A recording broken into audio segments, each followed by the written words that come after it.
On October 20th, 1865, 6 long months after the Civil War in Nashville, Tennessee, the great armies were silent, the soldiers paroled and sent home to rebuild their shattered lives.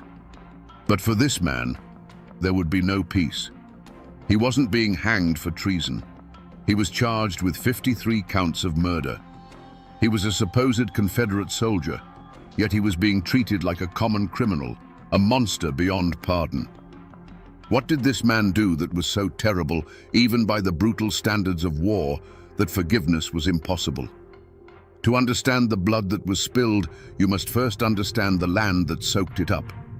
The Cumberland Mountains, straddling the border of Kentucky and Tennessee, were a world unto themselves in 1861. This wasn't a land of grand plantations or bustling cities. It was a rugged, isolated quilt of misty hollows, dense forests, and winding rivers, a place where the mountains themselves dictated the terms of life. The people here were as tough and unyielding as the rock beneath their feet, forged by hardship and bound by codes older than the nation itself. Their loyalties were not to distant governments in Washington or Richmond. They were to family, to kin, to the neighbor who helped you raise a barn, or the one you shared a long, simmering feud with over a property line. Here, personal honor was everything, and a grudge could be passed down through generations like a family heirloom. It was a place of deep faith and fierce independence, where the law was often just a suggestion and real justice was handled face to face. When the Civil War came, it didn't arrive like a disciplined army marching in formation. It seeped into these hollows like a poison, turning the very fabric of this society against itself. The conflict wasn't about slavery for most of these mountain folk. It was about loyalty, and it split communities with a surgical cruelty. Friend turned against friend, cousin took up arms against cousin. A dispute over a stray hog from 10 years prior could now be settled with a rifle, all under the banner of Union or Confederacy. Into this cauldron of simmering hate stepped 2 men who would become the living symbols of this brutal, personal war. One was Samuel Champ Ferguson, a man with a temper as sharp as his knife, who would side with the Confederacy. The other was David Tinker Dave Beatty, a staunch Unionist, as rugged and determined as his rival. They weren't generals or politicians. They were neighbors, products of the same mountains, who would soon become mortal enemies. This, then, was the world that was lost. It was a hard world, a violent world, but it had its own order. The people of the Cumberland Plateau stood to lose more than just a war. They stood to lose their homes, their families, and the unwritten laws that had governed their lives for a century. They were about to become the victims of a war fought not on battlefields, but in their own backyards, by their own people. There was no single crime scene, cordoned off with yellow tape. In the borderlands of 1861, the crime scene was an entire mountain range. The first shots of Champ Ferguson's personal war weren't fired on a battlefield, but in a secluded clearing, witnessed only by the silent, ancient trees. The first report of the crime didn't come from a sheriff, but from the whispers that snaked through the hollows, carried on the wind like a bad omen. The most verifiable story begins with a capture. A group of local Unionists, led by a man named William Frog, cornered Ferguson and his friend Preston Smith. This was not a formal military arrest. It was a kidnapping, an act of personal power in a land where badges and uniforms meant less than the name your family carried. They were dragged to a makeshift camp, a place where the only law was the will of the man holding the gun. There was no trial, no charge read, just the cold, hard glint of hatred in Frog's eyes. The scene that unfolded was one of stark, summary brutality. Frog, acting as judge, jury, and executioner, declared Preston Smith an enemy. Before anyone could process what was happening, he raised his pistol. A single shot echoed through the hollow, and Smith fell dead to the ground. In that instant, Champ Ferguson, bound and helpless, watched his friend be murdered not for a cause, but for a conviction. He saw the grim satisfaction on Frog's face and understood that the rules of civilization no longer applied here. The only evidence left at the scene was a fresh grave, if they even bothered to dig one, and the memory of the man who got away. In a desperate surge of adrenaline, Ferguson broke free. He scrambled into the dense woods as bullets tore through the bark around him, a ghost in motion, fueled by pure terror and a dawning, white-hot rage. The tracks he left were not of a soldier retreating, but of an animal escaping a trap, an animal that would soon learn to become the hunter. This singular, brutal event was immediately tangled with other, even darker whispers.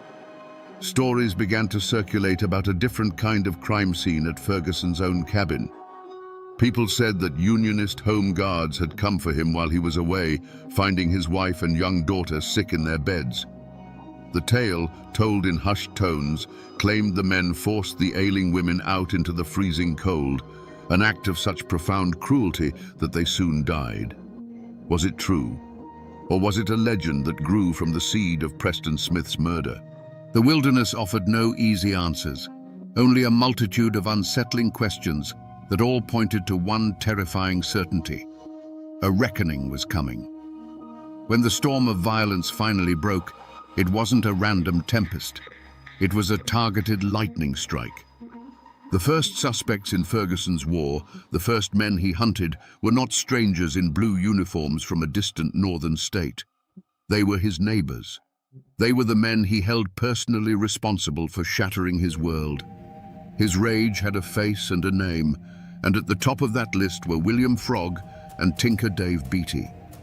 The motive was as clear as a mountain stream and as dark as a grave. Everyone in the borderlands knew the story of Preston Smith's execution. William Frog hadn't just killed a Confederate sympathizer, he had murdered Champ Ferguson's friend in cold blood right before his eyes. The image of his friend falling, the puff of gun smoke in the cold air, the casual cruelty of the act, it was a wound that could only be cauterized with blood. This was a debt of honor, and in the mountains, such debts are always paid in full. Layered over this undeniable act was the even more potent legend of his wife and daughter. Whether the story of the Unionist home guards forcing them from their sickbeds was entirely true, or a tale that grew larger in the telling, doesn't matter. Ferguson believed it. He carried that story in his heart like a burning coal, a narrative of unimaginable cruelty that justified any atrocity in return. He saw Tinker Dave Beatty's men not as soldiers, but as monsters who had preyed upon the helpless and desecrated the sanctity of his home. The whispers that followed Ferguson as he slipped back into the mountains were not of strategy or politics. They were of a vow. He made no secret of his intentions. He told anyone who would listen that he was on a mission of vengeance. He swore an oath that for every friend, for every family member lost, 100 Yankees would pay the price. The initial evidence of his coming rampage was his own chilling declaration of a war of extermination, a promise to hunt down and kill every last man he held accountable, giving no quarter and taking no prisoners. The borderlands were no longer a battleground, they were his personal hunting ground. But Ferguson's rage, as potent as it was, did not burn in a vacuum. A fire that big needs fuel, and it needs air. While his enemies gave him the spark, it was the people he considered allies, his own neighbors, and the very cause he fought for, who fanned the flames. This introduces the second, more insidious suspect in the creation of this monster, the quiet poison of internal betrayal. Ferguson became a weapon, but the hands that aimed him often belonged to his friends. No one suspected the motives of the Confederate-leaning families who offered him shelter, food, and information. They were seen as patriots supporting a local hero. But beneath the surface, older, more personal currents were at play. A long-standing land dispute, a family insult from a generation ago, simple jealousy. These were the true motives that often guided Ferguson's hand.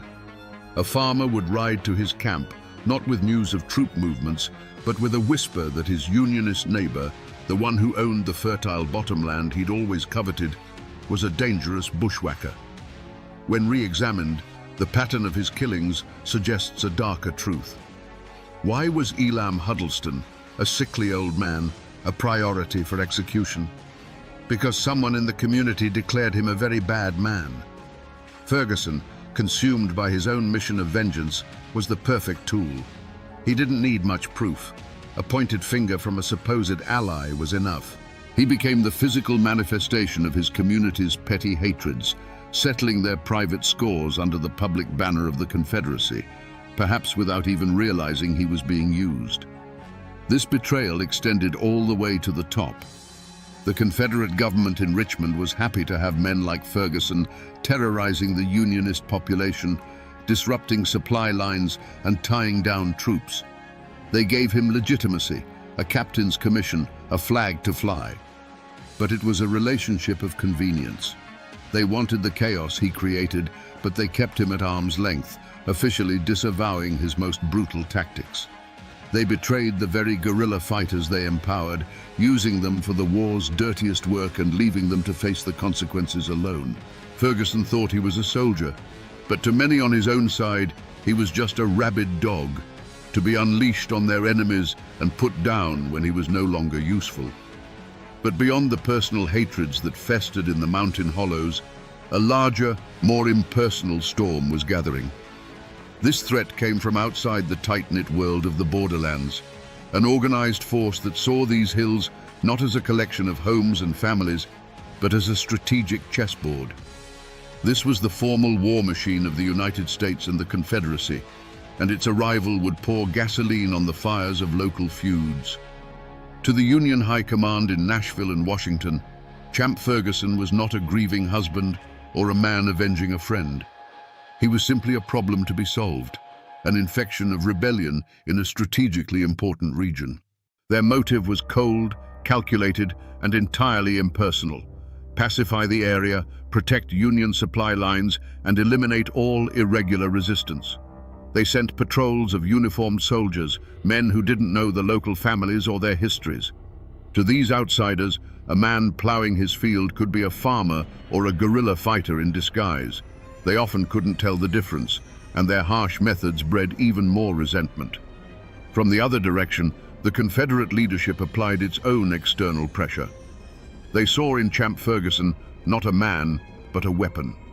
His personal vendetta was a useful tool for terrorizing Unionist sympathizers and disrupting federal operations, all at little cost to the formal Confederate Army.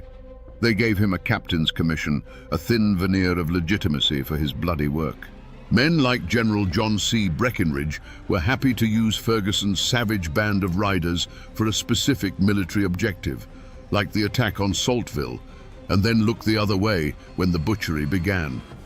Ferguson was their asset, a wild dog they could point in the right direction, whose savagery served their larger, impersonal goals. The presence of these organized armies created a new climate of fear, squeezing the people of the mountains in a terrible vice. Suddenly, strange men in uniform were a common sight on the winding roads, carrying an air of official, indifferent menace. They brought with them a different kind of violence, organized, efficient, and absolute. The personal war of neighbor against neighbor was now caught up in a national conflict, escalating the stakes beyond anything the locals could have imagined. This external pressure crushed the old rules of the mountains, leaving a vacuum where only the most brutal could thrive. The hunt for Champ Ferguson began in earnest, a desperate attempt to cage the monster that had been unleashed. The primary hunter was his arch-nemesis, Tinker Dave Beatty, a man who knew the mountains as well as Ferguson did. He was joined by patrols of Union cavalry, professional soldiers sent to bring order to a land that had never known it. They had a clear target and a righteous cause. But they soon discovered they weren't hunting a man. They were chasing a phantom. Every lead they followed seemed to dissolve into the Appalachian mist. A farmer would ride breathlessly into a Union camp, swearing he'd just seen Ferguson and his men watering their horses at Calfkiller Creek. A posse would be formed, riding hard for hours through treacherous terrain, only to arrive and find nothing but hoof prints fading in the mud and the cold ashes of a long-dead campfire. Ferguson was a master of the wilderness. He knew every hidden hollow, every game trail, every cave that could shelter a man from a storm or a patrol. The mountains that were a confusing, hostile maze to the outsiders were his sanctuary. The Union soldiers operated on the assumption that they were fighting a guerrilla company. They looked for camps, for supply lines, for patterns. But Ferguson fought by no book of military tactics.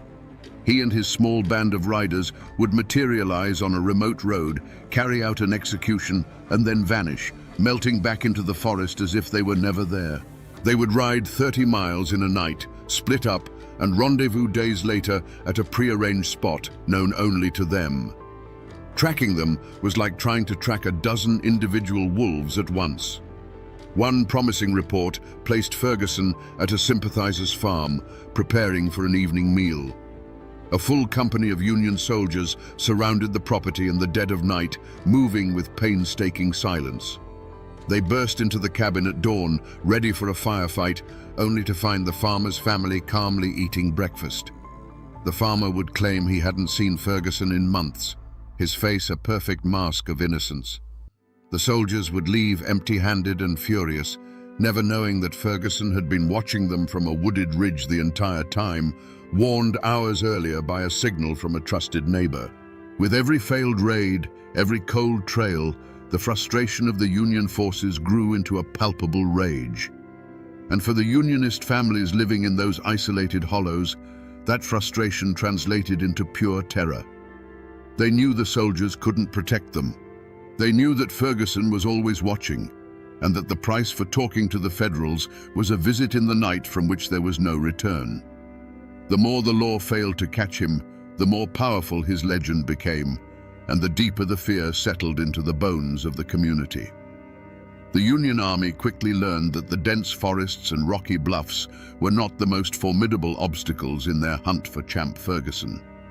The true fortress that protected him was a silent, invisible wall built by the people of the mountains themselves. When soldiers came asking questions, they were met with blank stares, shrugged shoulders, and a maddeningly consistent refrain: saw nothing, heard nothing, knew nothing. This was the omerta of the Appalachians, a code of silence more binding than any law. This silence was rooted first and foremost in pure, paralyzing fear. Ferguson wasn't just a soldier, he was a specter of vengeance. He cultivated terror as a weapon. Stories, true or not, of his brutality were his greatest ally. He was known to decapitate his victims and leave their heads on fence posts as a grim message to others. A farmer who might have considered cooperating with the Union patrol knew that the soldiers would eventually leave. But Ferguson would remain. A whispered word to the wrong person could lead to a visit in the dead of night, a barn burned to the ground, or a fate far, far worse. But it wasn't just fear. It was a complex web of family ties and a deep-seated suspicion of outsiders. Ferguson was a local man. His kin and his wife's kin were woven into the fabric of the community. Turning him over to an army of strangers felt like a profound betrayal of their own blood. To many, the Union soldiers were an occupying force, invaders who didn't understand their ways, their feuds, or their loyalties. In the stark calculus of the mountains, it was often better to shelter your own monster than to trust the justice of a foreigner. This wall of silence took a heavy psychological toll. The air in these hollows grew thick with unspoken truths. Neighbors who had known each other for generations now avoided eye contact, their conversations becoming clipped and shallow, terrified of letting a dangerous word slip. Old Man Hemlock, who lived on the ridge overlooking the Calf Killer River, once mentioned to a traveling peddler that he'd seen riders pass his cabin late one night. A week later, he found his prize hog, his food for the winter, slaughtered in its pen. No one said a word, but the message was as clear as a gunshot in the night. In this world, the only thing more dangerous than Champ Ferguson's rifle was your own tongue. Silence had become the only armor they had left. For 4 years, the war had been the perfect cover for Ferguson's savagery. But in April of 1865, a piece of information more powerful than any army trickled into the Cumberland Mountains. It wasn't a secret whispered in a cabin or a clue found on a body. It was the news of General Lee's surrender at Appomattox. The Civil War was over, and with that single undeniable fact, the entire world shifted under Champ Ferguson's feet. The overlooked detail, the forgotten clue that broke the case wide open, was his own identity. For years, he had operated under the belief that he was a soldier, a commissioned captain in the Confederate Army. His killings, in his own mind, were acts of war. But the surrender stripped away that justification. The cause he fought for no longer existed. The government that gave him a commission was dissolved. Suddenly, his actions had to be re-examined, not as tactics in a guerrilla conflict, but as individual crimes. He was no longer a soldier. He was just a man who had killed, by his own count, over 100 people. The true turning point, however, was an act of profound arrogance on Ferguson's part. Believing his commission made him a legitimate combatant, he thought he was entitled to the same amnesty being offered to thousands of other Confederate soldiers. He made a fatal miscalculation. Instead of disappearing deeper into the mountains or fleeing west, he did the unthinkable. In May of 1865, he willingly rode into the Union-occupied city of Nashville and presented himself to the authorities to surrender and receive his parole. The moment he gave his name, the perception of the situation changed in a flash. The Union officers didn't see a weary soldier seeking peace. They saw a name from countless reports of atrocities. They saw the butcher of the Saltville massacre, the specter who had haunted the borderlands for 4 years. The forgotten clue, Ferguson's own wanted status as a war criminal, was no longer forgotten. Instead of a parole slip, they gave him iron handcuffs. The news of his capture was like a thunderclap across the mountains. The ghost had been caught. The boogeyman was in chains. And with that revelation, the wall of silence, which had been held together by fear, began to crumble. A new, desperate urgency took hold, not to find a killer, but to finally bear witness against him. The stories that had been buried in the dark soil of the Cumberlands for 4 long years were about to be unearthed. The climax of Champ Ferguson's story did not happen in a bloody mountain skirmish, but in the suffocating stillness of a Nashville courtroom in the autumn of 1865. The Phantom of the Cumberlands was finally caged, a physically imposing figure in the witness box, but his legend was about to be systematically dismantled, not by bullets, but by words. The central mystery was finally being addressed. Was this man a soldier, twisted by the horrors of war, or was he something else entirely? The trial would unmask him. The prosecution built its case brick by bloody brick. One by one, witnesses took the stand, widows, orphans, old men who had survived by some miracle. They didn't speak of battles or military objectives. They spoke of ambushes on lonely roads, of men shot down while pleading for their lives, of executions carried out with a terrifying calmness. They described Ferguson personally killing the sickly, bedridden Lieutenant Smith in a field hospital, dragging him from his cot and shooting him in the head. This wasn't war, it was murder. Then came the testimony that shocked a nation already numb to the horrors of the conflict. The Saltville massacre. Eyewitnesses, including Confederate officers, described the scene after the battle. They told the court how Ferguson and his men rode onto the field, ignoring the rules of surrender, and began a 2-day orgy of slaughter. They recounted watching him personally execute dozens of wounded and captured black soldiers from the 5th U.S. Colored cavalry, shooting them in their hospital beds and hunting them down in the woods. This act was so barbaric, it went beyond vengeance or military necessity. It was an act of pure, unadulterated hatred. But the final, definitive unmasking came from the mouth of Champ Ferguson himself. He took the stand, not with remorse, but with a chilling, defiant pride. He admitted to everything. He calmly confirmed the killings, one after another. His defense was simple and horrifying. He was a soldier, and these men were the enemy. When asked about killing the sick Lieutenant Smith, Ferguson coolly replied, "He was a bad soldier, and I wanted to get him out of the way." In that moment, the mask was gone forever. The journal, the letter, the forgotten clue, it was his own testimony.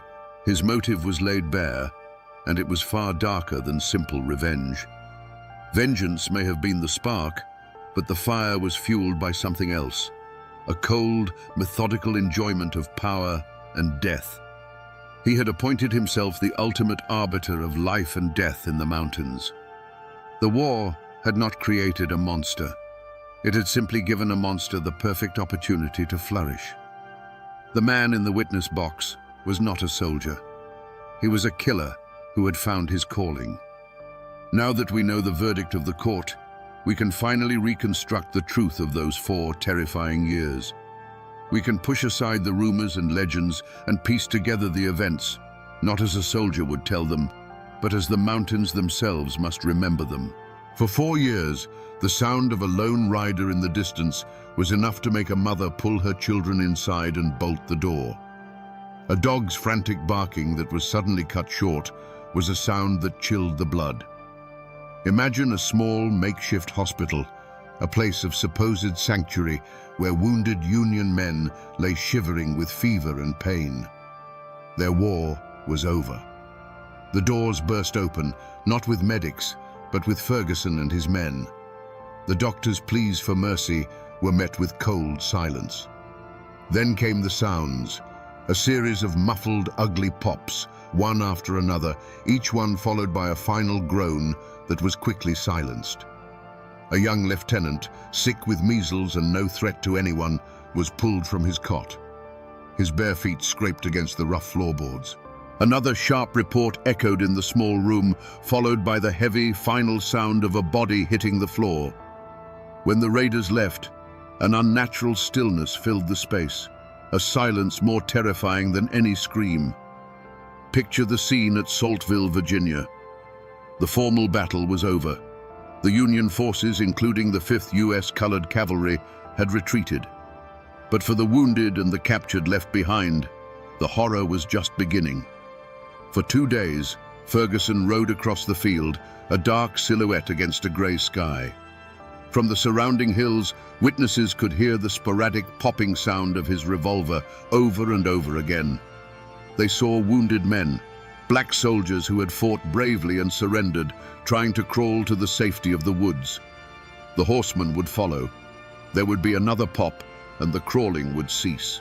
The battlefield, which had been a place of combat, became a silent field of execution, its fallen soldiers not casualties of war, but victims of a massacre.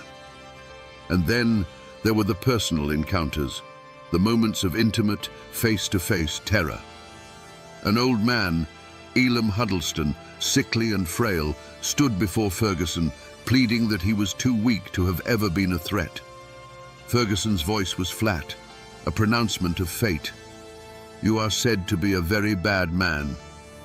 A single deafening crack sent the birds scattering from the trees for a mile around. Then there was only the sound of the rider's horse sighing as he turned to leave, leaving another dark stain on the Appalachian soil. This was the truth of Champ Ferguson's war. It wasn't fought on battle lines with cannons, but in sick rooms, on fields of surrender, and on lonely mountain roads, with a cold heart and a steady hand. The trial of Champ Ferguson wasn't held in some dusty mountain town courthouse where his name carried the weight of fear and legend. It was a formal military tribunal in Nashville, a public spectacle for a nation grappling with the war's savage legacy. The room was packed, the air thick with tension. Newspaper reporters from as far away as New York scribbled furiously in their notebooks, eager to capture every detail of the man they had already dubbed the Great Guerrilla Chieftain and the Confederate Demon. This wasn't just a trial for murder. It was an attempt to draw a line, to declare that even in the hell of a civil war, some acts were simply beyond the pale. Throughout the proceedings, Champ Ferguson was a figure of unnerving composure. As witness after witness took the stand to recount tales of cold-blooded slaughter, he watched them with a steady, unblinking gaze. He showed no remorse, no fear, not even a flicker of regret. He listened as men described him shooting the wounded in their beds, and his expression never changed. When it was his turn to speak, his defense was as simple as it was shocking. He claimed he was a soldier, a commissioned officer of the Confederacy. Every man he killed, he argued, was an enemy combatant in a war where the official policy on both sides of the border conflict was no quarter. In his mind, he was not a murderer. He was a patriot who had simply fought the war with more conviction than most. But the military commission was not swayed. The testimony was too damning, the victims too helpless, the cruelty too personal. They saw the clear pattern. This was not a soldier's work. This was a campaign of personal extermination, cloaked in the thin justification of a military commission. On October 10, 1865, the verdict came back. Guilty. The sentence was death by hanging. For most of the nation, the verdict was a moment of catharsis, a righteous judgment against one of the war's most notorious villains. Justice, it seemed, had been served. But back in the hollows of White County, Tennessee, on the good rebel soil where Ferguson had asked to be buried, the verdict was heard differently. To his family, his friends, and his sympathizers, he was not a war criminal. He was a soldier who had been martyred by a victor's court. They argued that Union guerrillas like Tinker Dave Beatty had committed similar acts and were now hailed as heroes. To them, Champ Ferguson wasn't hanged for his crimes. He was hanged for fighting for the Confederacy. The verdict, a clear-cut case of guilt in the eyes of the law, remains a subject of bitter debate in those mountains to this day, a perfect symbol of the brothers' war, where one man's monster is another man's hero. Champ Ferguson's death was not an end. It was a beginning. The beginning of a long and bitter memory that would coil itself around the lives of everyone he had ever touched. For his own family, the name Ferguson became both a curse and a martyr's cry. They buried his body in the good rebel soil he requested, but they could not bury his legacy. For generations, his descendants would carry the weight of his actions, forced to live in the shadow of a man remembered by half their neighbors as a monster, and by the other half as a hero betrayed. His name was a burden, a mark that set them apart in the very hills they called home. And what of his great rival, Tinker Dave Beatty? He had won. He had outlasted his nemesis and fought for the victorious side. But victory in a war like this is a fragile, haunted thing. Beatty lived a long life, but the brutal tactics he had been forced to adopt, the friends he had lost, and the constant threat he had lived under for 4 years left scars that no government pension could heal. He had survived the devil himself, but the fight had cost him a piece of his own soul. Peace in the mountains was a quiet, uneasy thing, and for a man like Beatty, the silence was likely filled with the ghosts of the war he had fought and won. For the families of the men Ferguson killed, his execution was a final, terrible chapter. It was justice, but it was not restoration. It could not bring back a husband, a father, or a son. They now had to live in a fractured community, walking the same roads and frequenting the same general store as the very people who had sheltered Ferguson, who had fed him, who had kept silent while he hunted their loved ones. The immediate threat was gone, but the sense of betrayal remained, a quiet, simmering poison that would taint relationships in those hollows for decades. The lives of those falsely accused, or those whose only crime was loyalty to the Confederacy, were also irrevocably altered. Many who had sympathized with Ferguson, who saw him as their protector, now bore the stain of his crimes. Their reputations were tarnished by association. They were the neighbors of a convicted mass murderer, a label that the victorious Unionists would never let them forget. Ferguson's execution only hardened their bitterness, cementing a sense of grievance that would be passed down to their children and their children's children, fueling the simmering resentments of the lost cause. The war was over, but the battle lines in the hearts of the people were now drawn in stone. The story of Champ Ferguson did not end on the gallows, and it wasn't sealed in his tomb. If you travel today to the France Cemetery in White County, Tennessee, you can still find his grave. It is a simple, weathered stone, a quiet place that belies the violent life of the man buried beneath it. This patch of earth is the most tangible remnant of his story, a physical anchor point connecting our world to his. You can stand there and look out at the same rolling hills he once rode through and feel the chilling presence of the past. The mountains themselves have not forgotten. The Calf-Killer River still flows, its name a permanent grisly reminder of the frontier violence that shaped this land long before the Civil War. The fog still clings to the hollows where he and his men would disappear, and the winding roads they used for ambush are still there, many of them now paved over, but following the same treacherous paths. The landscape of the Cumberland Plateau is a silent monument, etched with the memories of every skirmish, every execution, every desperate flight from justice. But the true echoes are not in stone or soil, they are in the whispers and the stories.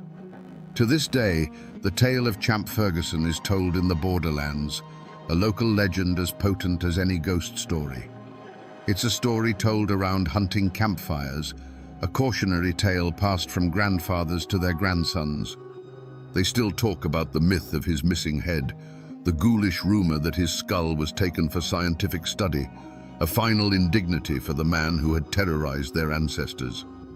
Most powerfully, the war over Champ Ferguson's soul continues to this day. Walk into a local diner or hardware store in that part of the country and ask if he was a hero or a monster. You will start an argument that is just as passionate and divided now as it was in 1865. The world has forgotten, but these mountains remember. They remember because the war he fought was not just about North and South, it was about them. And that memory is now a part of their very identity, a living echo of a time when the devil himself rode the hills of Tennessee. So we return to where we began, to a man on a gallows in Nashville, long after the cannons of the Civil War had fallen silent.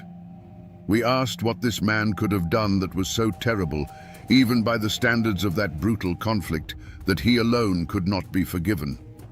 And now we have the answer. It wasn't that he killed, for the war had made killers of thousands. It was that he savored it. He stripped away the pretense of military necessity and revealed the cold, hard core of personal hatred. He murdered the sick, executed the surrendered, and turned a national conflict into his own private slaughterhouse, all while claiming the mantle of a soldier. Forgiveness was impossible because Champ Ferguson forced a nation exhausted by death to look at his work and finally draw a line between the horrors of war and the acts of a monster.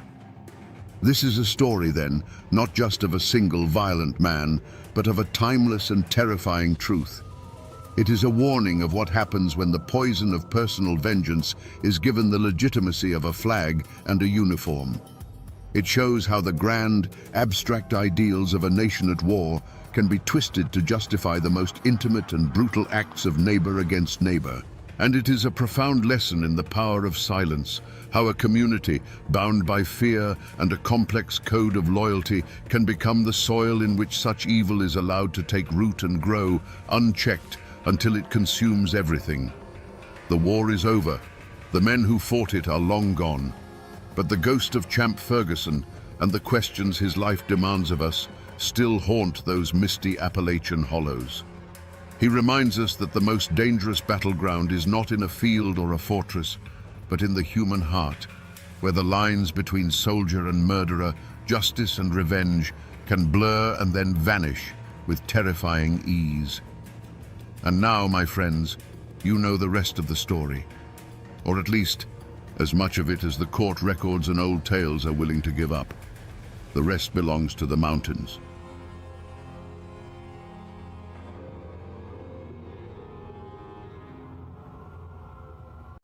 "5 years before the shot heard round the world at Lexington, a different shot echoed through the Carolina backcountry. It was the sound of a cannon firing into a crowd of 2,000 farmers, men who had stood their ground against a disciplined army and roared back a phrase of pure Appalachian defiance: 'Fire and be damned!' They called themselves the Regulators, and their rebellion was drowned in blood. The history books often call it a riot. The locals know it was a war.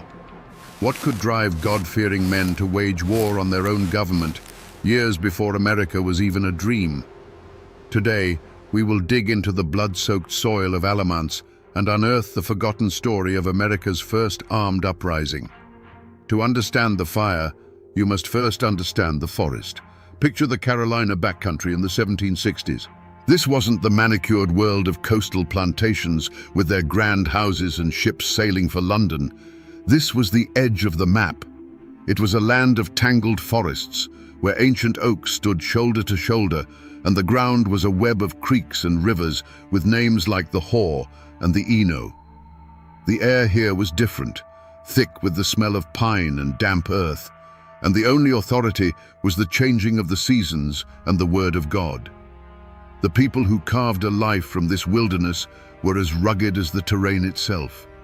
They were mostly Scots-Irish and German immigrants, families who had fled the famines, wars, and religious persecution of the Old World.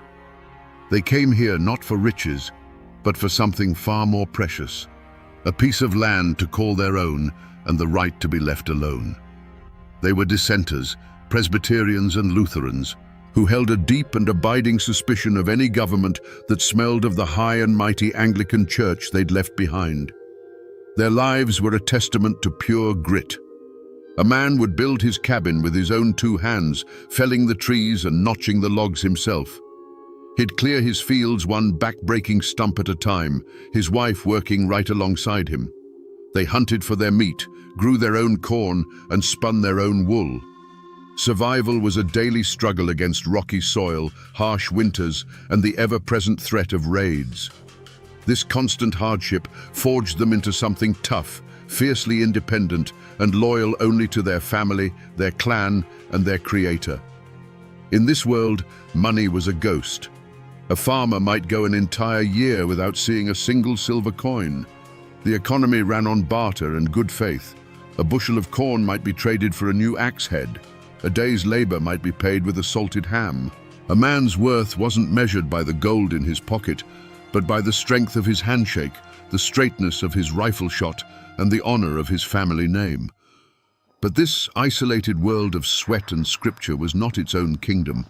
It was ruled from afar, from the balmy coastal cities, by a class of wealthy English gentlemen appointed by the royal governor. These men, in their powdered wigs and silk stockings, looked upon the backcountry settlers as little more than savages, crude, uneducated, and most importantly, a resource to be squeezed.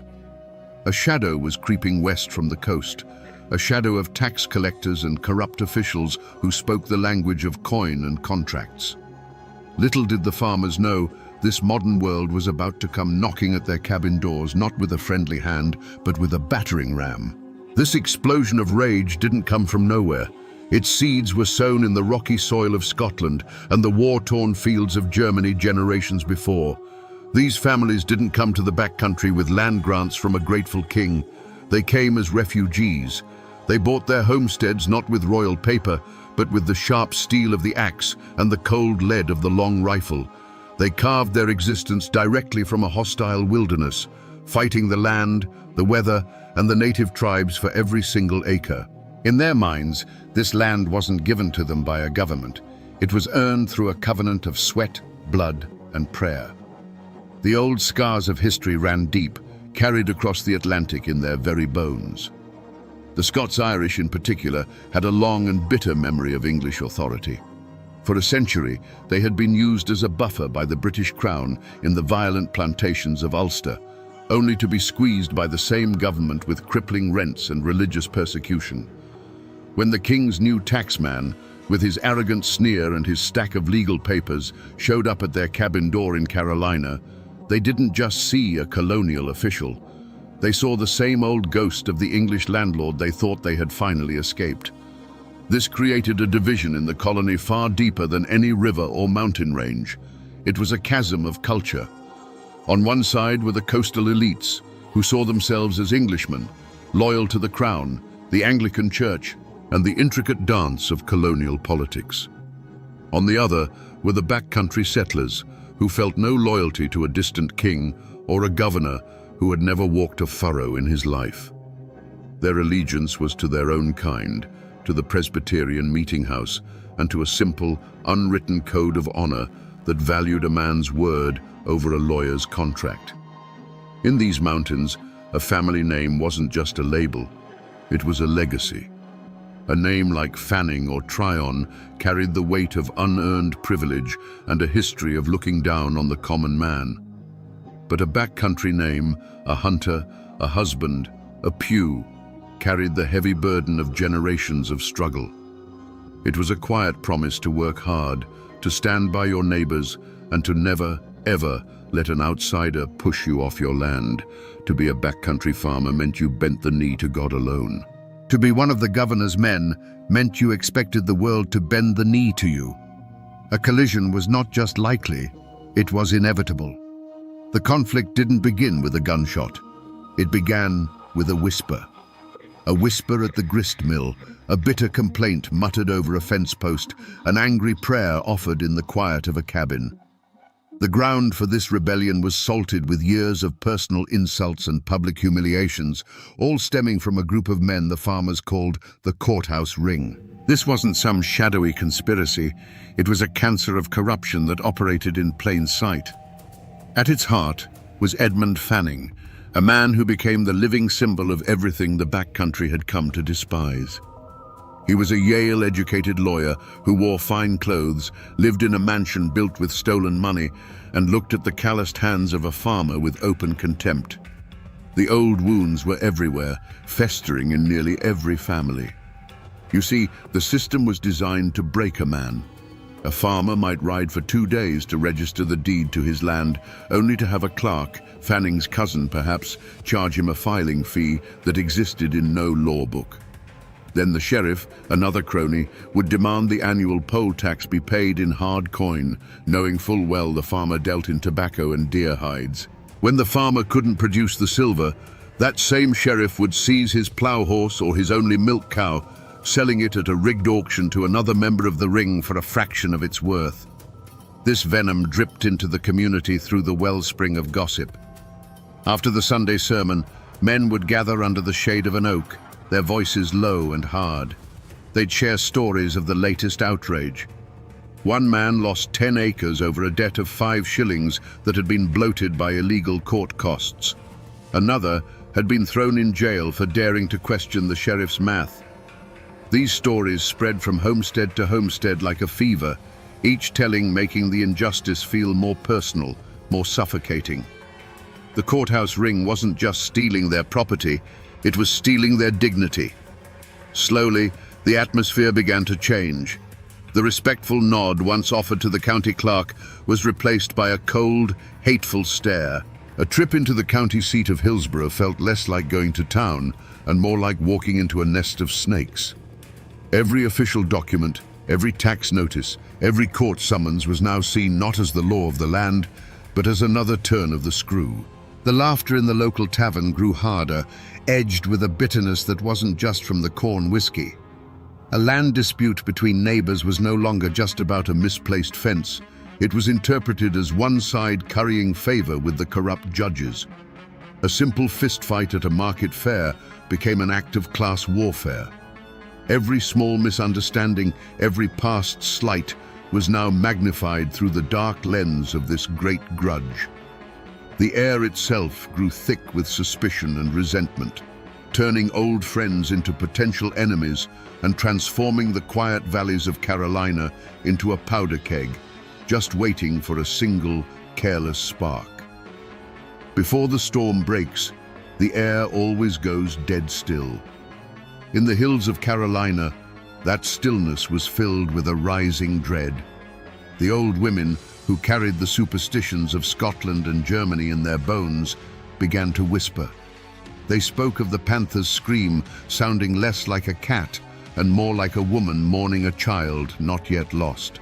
They saw bad signs in a flock of crows that flew silently over a homestead, and they claimed the daytime hoot of an owl from the deep woods was a certain omen of death. The land itself seemed to be holding its breath, waiting for the coming violence. Then came a different kind of omen, not from the woods, but a man on horseback. His name was Herman Husband, and he was a Quaker, a man of peace. But he wasn't preaching peace now. He was a pamphleteer, a man who wielded a printing press like a weapon.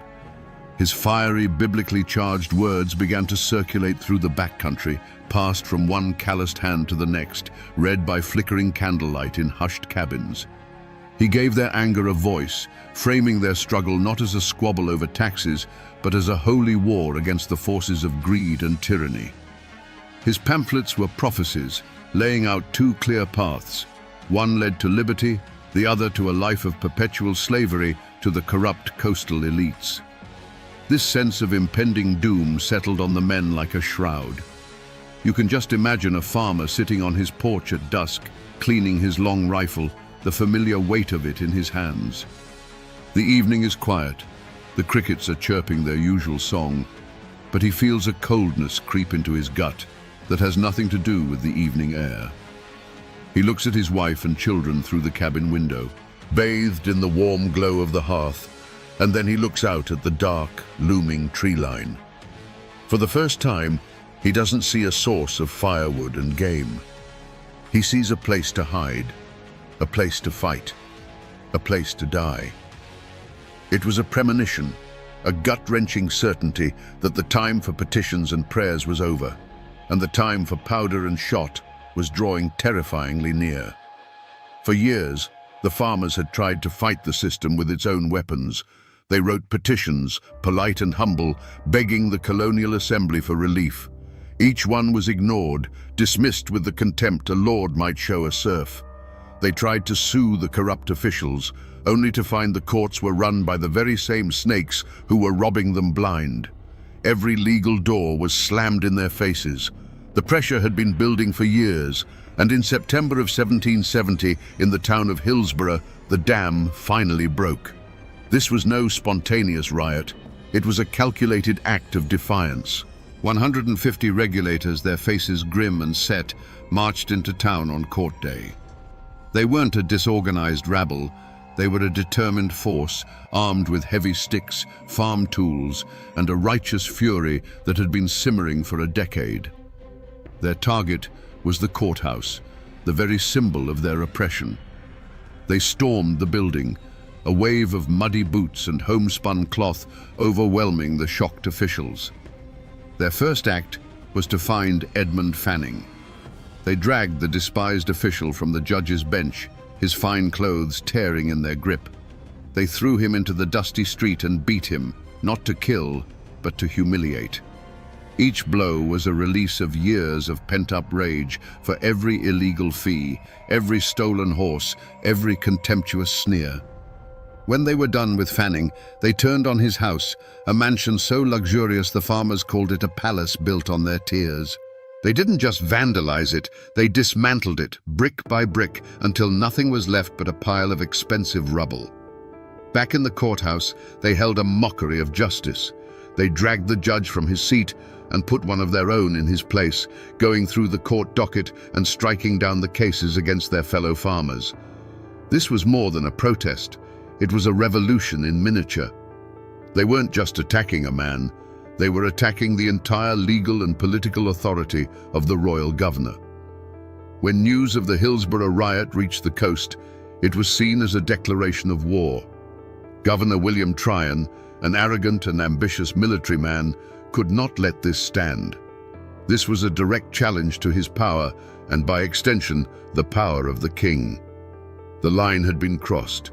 There would be no more petitions. There would be no more negotiations. The only answer now would come from the barrel of a gun. The first drops of blood had been metaphorical, spilled in the beating of a corrupt official and the destruction of his home. The next would be real. On the morning of May 16, 1771, two armies faced each other across a quiet field bordering Alamont's Creek. On one side stood Governor Tryon's militia, over 1,000 men in disciplined lines, their bayonets glinting in the spring sunlight. Before them sat the dark, menacing mouths of several cannon. On the other side, scattered amongst the trees and rocks, were 2,000 regulators. They were not an army. They were a gathering of fathers and sons, armed with the old hunting rifles and farm tools they used to feed their families. When the governor's final demand for surrender was met with that thunderous cry, "Fire and be damned," the fate of them all was sealed. There was no warning shot. The first sound was a deafening physical blow that seemed to tear the very fabric of the sky. The cannon spoke, and the world dissolved into smoke and a hellish roar. For the farmers, who had only ever known the sharp crack of a squirrel rifle, it was the sound of the apocalypse. The ground shook beneath their feet, and the air, which moments before had carried the scent of honeysuckle, was instantly choked with the bitter, sulphurous stink of black powder. Through the eyes of a young boy hiding behind a wagon, the battle was not a series of heroic charges, but a terrifying blur of chaos. He saw the man who had been his neighbor, a man he'd known his whole life, suddenly stagger and fall as if tripped by an invisible hand. There was no dramatic cry, just a quiet, heavy collapse into the grass. He heard the pop, pop, pop of the regulator rifles, a desperate and scattered sound, answered by the terrifying, unified crash of hundreds of militia muskets firing as one. It was the sound of a handful of pebbles thrown against a stone wall. The air itself became a lethal thing, filled with a constant, high-pitched whine. Leaves and twigs were clipped from the trees as if by an unseen scythe. Men would duck behind an ancient oak for cover, only to have the bark explode into splinters beside their head. The orderly commands of Tryon's officers were a distant, chilling murmur, while the sounds on the regulator side were a desperate chorus of individual shouts, screams of pain, and cries of encouragement that were swallowed by the unending noise. When the smoke momentarily cleared, the field was a landscape of surreal and terrible images. A farmer's broad-brimmed hat lay upside down in the grass, a small dark hole punched through its crown. A heavy iron pitchfork stood upright, its tines buried in the soft earth, its owner nowhere to be seen. The disciplined red lines of the militia advanced slowly, relentlessly, a machine of death that seemed unstoppable, firing and reloading with a terrifying, practiced rhythm. After 2 agonizing hours, the sporadic resistance finally broke. The farmers, their courage no match for cannons and disciplined volleys, fled. They melted back into the deep woods from which they had come, their retreat covered by the smoke and confusion. And then, an even more terrifying sound descended upon the field: silence. Not the peaceful silence of the morning, but a heavy, profound stillness, broken only by the low moans of those who could not run. The battle was over. The rebellion was crushed. The spring grasses of Alamont's field were trampled and stained, littered with the abandoned tools and weapons of men who had gambled everything for justice and lost. The smoke slowly drifted away, revealing not a field of victory, but a scene of profound and brutal sorrow. The first American Revolution had ended not with a declaration, but with a slaughter. To understand a man like Governor William Tryon, you must understand that he never once saw the regulators as aggrieved citizens. In his mind, they were simply an infection. He was not a governor responding to a protest. He was a surgeon cutting out a tumor from the body of the colony. His entire career was built on the rigid structure of the British military, a world where orders were given and followed without question. To him, the farmer's defiance was not a plea for justice. It was a breakdown in the fundamental order of civilization itself, a direct and personal insult to his authority and the king's. Tryon's logic was cold, sharp, and utterly devoid of empathy. These were not men who had lost their farms. They were traitors who had defied the law. They were not fathers trying to feed their children. They were a rabble who had assaulted an officer of the crown. In his dispatches, he referred to them as banditti and insurgents. He believed, with an unshakable conviction, that the only way to deal with such a chaotic force was with overwhelming, brutal, and public displays of power. Mercy, in his view, would be interpreted as weakness, and weakness would only invite more chaos. The switch likely flipped in his mind the moment he heard the details of the Hillsborough riot. The image of Edmund Fanning, a man of his class, a Yale-educated official, being dragged from a judge's bench and beaten in the street by a mob of coarse, uneducated frontiersmen must have been horrifying to him. It was a vision of the world turned upside down. It was the peasants storming the castle.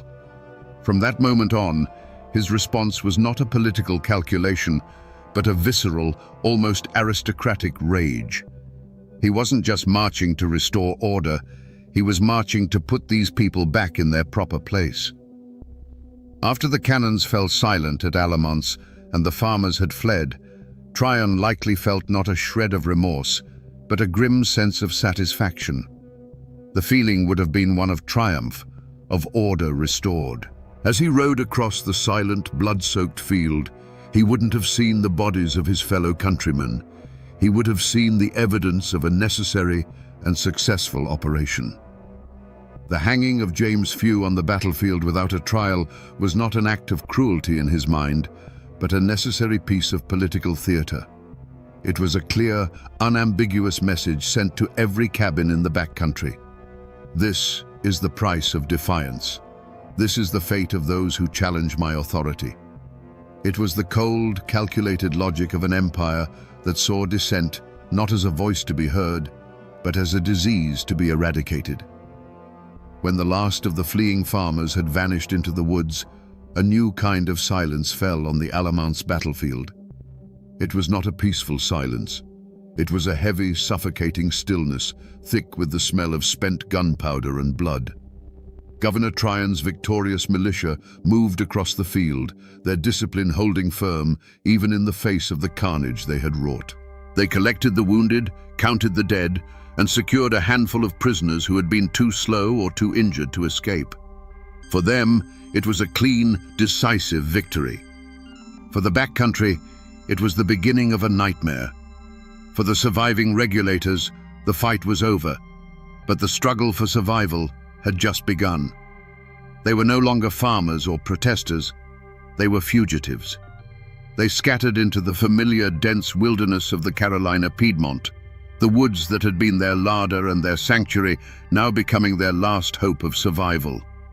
Wounded men staggered through hidden ravines, while others made desperate journeys back to their homesteads, not to stay, but to grab a handful of supplies and whisper a frantic goodbye to their families before disappearing again into the shadows. They were hunted men in their own land. Tryon's vengeance was as swift as it was pitiless. He wanted to make an example, to burn the lesson of Alamance into the memory of the backcountry for a generation.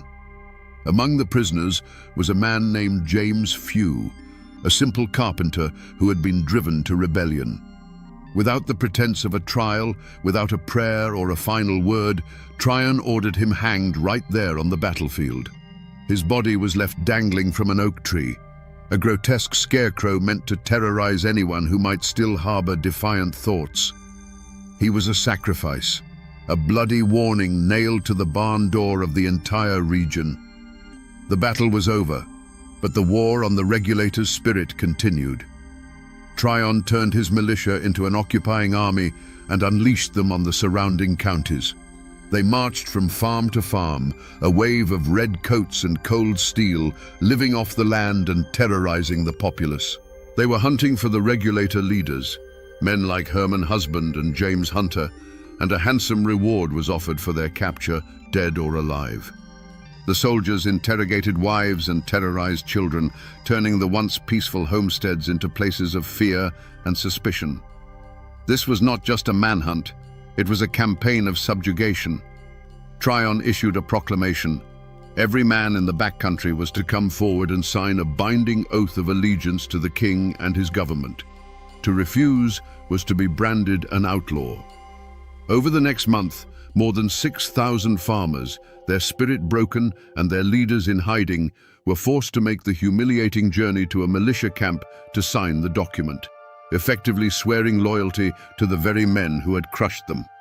And as they did, Tryon's men were busy confiscating the property of known regulators, ensuring their families would face ruin and starvation. The ashes of Alamance had settled, and in the silence that followed, there was only fear and the cold grip of defeat. The smoke from the Battle of Alamance didn't just drift over the battlefield, it seeped into every cabin, every church, and every general store in the backcountry, poisoning the air between neighbors.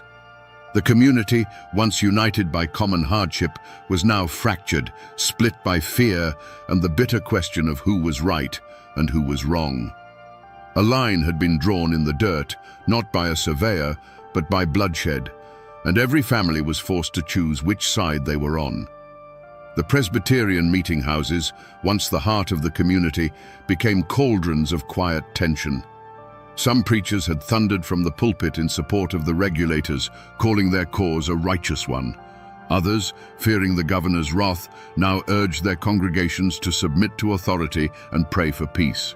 Friendships that had been forged over decades of shared harvests and barn raisings now buckled under the weight of suspicion. Was the man who helped you clear your field last spring secretly reporting your movements to the militia? Was the family you shared bread with now loyal to the governor? A suffocating conspiracy of silence fell upon the region. The few who had witnessed the hangings or knew the hiding places of the regulator leaders were gripped by a primal fear. To speak the truth to the authorities was to risk being labeled a sympathizer, inviting the wrath of the occupying militia. But to stay silent was to betray their own conscience. Many chose a third option.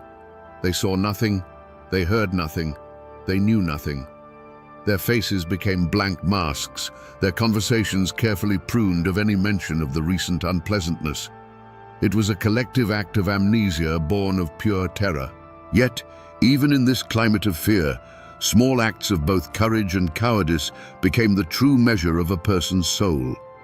A brave farmer's wife would leave a basket of bread and salted meat at the edge of the woods, a silent signal to a husband or neighbor in hiding. A blacksmith, under the watchful eye of a militia patrol, would deliberately botch the shoeing of their horses, slowing them down just enough. But for every act of quiet defiance, there was an act of betrayal. A struggling farmer, tempted by the reward money or hoping to curry favor with the new powers, would lead a patrol to a hidden cabin. A merchant would provide a false alibi for a government loyalist, condemning an innocent man with his lie. The regulator war was no longer a battle fought with rifles on an open field. It had become a silent, vicious war fought with whispers, glances, and closed doors. It tore at the very fabric of the community, turning the backcountry into a place where the deepest loyalties were tested, and the truest nature of a man's heart was laid bare for all to see. The final act of Tryon's vengeance began, the hunt for the ringleaders. This was not a simple matter of law enforcement. It was a grim, relentless pursuit through the unforgiving Appalachian foothills. Tryon's militia, composed of Easterners who viewed the backcountry as a savage wilderness, formed the core of the posse. They were joined by a motley collection of local loyalists eager to prove their allegiance, and a few opportunistic bounty hunters who smelled blood money on the wind. Their mission was simple: bring back the leaders of the regulators, preferably in chains. The chase became a brutal contest between the hunters and the hunted, with the mountains themselves as the main character. The fugitives, men like James Hunter and the pamphleteer Herman Husband, knew this land like the back of their own hand. They knew every hidden valley, every secret pass, every cave where a man could disappear. They moved like ghosts through the dense forests, subsisting on wild berries and whatever game they could kill without a gunshot giving away their position. They were aided by a silent network of sympathetic farmers who would leave them food, warn them of patrols, and lead the militia on wild goose chases into impassable swamps. For the pursuers, the hunt was a descent into a green hell. The rugged terrain was their enemy. They were tormented by biting insects, venomous snakes, and the constant, unnerving feeling of being watched from the shadows. Their brightly colored uniforms made them easy targets, and their ignorance of the land led them into ambushes and dead ends. More than one militia patrol found themselves hopelessly lost, forced to abandon the chase and struggle back to camp, humiliated and exhausted. The mountains, which had nurtured the regulators' independence, now served as their greatest fortress. Despite the difficulties, the net slowly tightened. Herman Husband, the intellectual soul of the movement, was a writer, not a woodsman. He was captured relatively quickly, his spirit broken. Others, however, were harder to corner. The general of the regulators, James Hunter, remained at large, a phantom who seemed to be everywhere and nowhere at once. The final moment of capture for most of the key leaders wasn't a dramatic firefight in a mountain pass. It was a slow, grinding process of attrition. Exhausted, starving, and betrayed by informants, they were picked off one by one. Often, they were found not in a heroic last stand, but sleeping in a barn or accepting a meal from someone they mistakenly trusted, too worn down to run any longer. The hunt in the shadows was over, and the stage was set for the governor's final act of justice. The captured regulator leaders were dragged back to Hillsborough, the very town they had once triumphantly seized. But now, it was an armed camp. Governor Tryon's militia stood guard on every corner, their bayonets fixed, turning the colonial courthouse into a fortress. The air inside the courtroom was thick with the metallic tang of fear and the stench of foregone conclusions. On one side of the room sat the coastal gentry and loyalists, their faces smug with victory. On the other, huddled in silence, were the wives and families of the accused, their faces etched with a despair that knew there was no hope here. In the defendant's box sat the 6 captured leaders. They were not cowering criminals. They were broken, exhausted men, but their eyes held a hard, defiant glint. There was no remorse on their faces, only the quiet dignity of men who had fought for what they believed in and lost. They looked out at a courtroom where the judge, the prosecutor, and the jury were all part of the same corrupt system they had risen up against. Their trial was a piece of theater written by the victors, a legal ritual designed to give the veneer of law to an act of pure political vengeance. The proceedings were a farce. Witnesses for the prosecution, likely motivated by fear or reward, gave their testimony. Any evidence of the years of extortion and abuse that had led to the rebellion was dismissed as irrelevant. The charge was not assault or rioting, it was high treason. By firing on the king's representative, they had, in the eyes of the law, fired upon the king himself. It was a charge from which there was no escape. The verdict, when it came, was a foregone conclusion, delivered with cold, formal gravity: guilty. The sentence: death by public hanging. A wave of shock and grief washed over one side of the courtroom, while satisfied murmurs rippled through the other. 6 men, who had stood up for their neighbors against a tide of corruption, were now to be strung up like common murderers. But the story of this trial does not end with the judge's gavel. It ends on the gallows, with a man named James Pugh. As the noose was placed around his neck, he refused to play the part of the penitent traitor. Instead, he turned to the crowd and began to speak. For nearly half an hour, Pugh delivered a fiery, damning sermon from the scaffold. He condemned the cowardice of Edmund Fanning and the tyranny of Governor Tryon. He spoke of the justice they had sought and the violence they had received. He prophesied that a day of true reckoning would come for these corrupt men. He was still speaking, his voice ringing with righteous fury, when the sheriff, impatient with this final act of defiance, gave the order to cut him down. The court of law had delivered its verdict, but from the gallows, the justice of the mountains had delivered its own. The law of men had won the day, hanging its enemies and silencing dissent. But the question hung in the air, far longer than the bodies of the condemned. Was this justice? Or was it merely the law, a tool in the hands of the powerful, used to crush the powerless? The hangman's rope cast a long shadow over the Carolina backcountry, a shadow that would linger for years. For the families of the executed and the thousands of other regulators, life after the verdict was a bitter cup to drink. Those who remained on their land lived as a conquered people.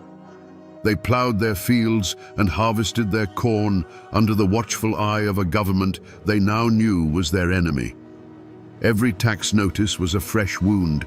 Every court summons a reminder of their powerlessness. They had been forced to sign an oath of loyalty, a piece of paper that felt like a brand on their soul, a public declaration of their own humiliation. But not everyone stayed. For many, the memory of Alamance was a poison in the soil, and the oath of allegiance was a chain they refused to wear. They saw only one path to freedom: west. In a great, silent exodus, hundreds of defeated regulator families packed their meager belongings, turned their backs on the homes they had built with their own hands, and began the perilous journey over the Appalachian mountains. They were branded as outlaws, but they saw themselves as pilgrims. They illegally settled in the river valleys of what would one day become Tennessee, forming a new society called the Watauga Association. Here, beyond the reach of Governor Tryon and his corrupt courts, they created one of America's first independent, self-governing communities, a place where the law would be their own. The spirit of the regulators was not dead, it had simply moved over the mountain. And what of the men who had crushed them? Did they face a curse, an atonement for the blood on their hands? Not at all. In the world of colonial politics, brutality was often rewarded. Governor William Tryon, his reputation enhanced by his decisive victory over the traitors, was soon promoted to the prestigious post of Governor of New York. Edmund Fanning, the architect of the farmer's misery, also left Carolina, continuing his career as a loyal servant of the crown.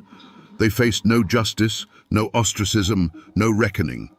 They simply moved on, leaving a broken land behind them. Their only curse would come years later, when the fires of revolution they had helped to stoke would finally consume the entire British system they served. Back in Carolina, the community tried to heal by forgetting. The story of the Regulator War became a dangerous and painful memory, a ghost to be locked away. The word regulator itself became a whisper, a name associated with defeat and treason. People got back to the hard work of survival, focusing on the seasons and the soil, burying the trauma of Alamance under a blanket of collective silence. They tried to move on, to pretend it never happened. But a wound that deep doesn't heal just because you stop talking about it. It festers in the darkness, waiting for a chance to break open once more. Decades pass.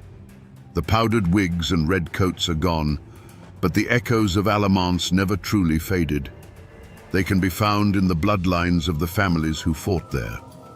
Many of the sons of the regulators, raised on bitter stories of Tryon's tyranny, picked up their rifles again just 4 years later. The British made the fatal mistake of assuming these backcountry men, once crushed by a royal governor, would be loyal to the crown. They couldn't have been more wrong. The men who fled over the mountains to Watauga became the legendary Over-Mountain Men, and at the Battle of Kings Mountain, they unleashed a frontier fury that annihilated a British army and helped turn the tide of the entire Revolutionary War. It was the regulators' final, posthumous revenge. Today, if you visit the Alamance battlefield, you won't find an army. You'll find a quiet state park, a peaceful expanse of green grass where children fly kites and families have picnics. But if you stand there as the sun sets and listen to the wind in the tall oaks, you can almost hear it, the ghostly roar of cannon fire, the defiant shouts of dying farmers. Monuments now stand on that field, naming the men who were once condemned as traitors and honoring them as patriots who bled for liberty, a testament to how the truth, buried for so long, can eventually rise from the earth. The memory also clings to the land in the form of legend. For generations, people in Hillsborough would point to the spot where James Pugh and his fellow regulators were hanged. They swore that on that patch of ground, cursed by Pugh's final defiant words, no grass would ever grow. It was a physical scar on the landscape, a constant, eerie reminder kept alive not by historians, but by the folk memory of a people who refused to let the story die completely. And while the names and dates may have faded from the nation's memory, the spirit of the regulators has soaked into the very soul of Appalachia. That fierce independence, that deep and abiding distrust of distant, powerful governments, that unshakable belief that a man has the right to stand his ground against injustice, that is the true living legacy of Alamance. The textbooks might forget, the politicians may never learn, but the mountains remember everything. So we return to the question that started our journey, the question that hangs in the smoke of the Alamance battlefield. What could drive God-fearing men to wage war on their own government? The answer, we now see, is both simple and profound. They didn't fight to create a new nation or to overthrow a distant king. They fought because the boot of a corrupt and arrogant power was pressing down on their necks. And they believed, with every fiber of their being, that a free man does not endure such a thing without fighting back. They fought for the most fundamental of all rights, the right to enjoy the fruits of their own labor and to be treated with dignity. This is a story that teaches a hard lesson about the price of liberty. It reminds us that the first people to stand up are often the first to be cut down. The regulators lost their battle, their property, and in some cases, their lives.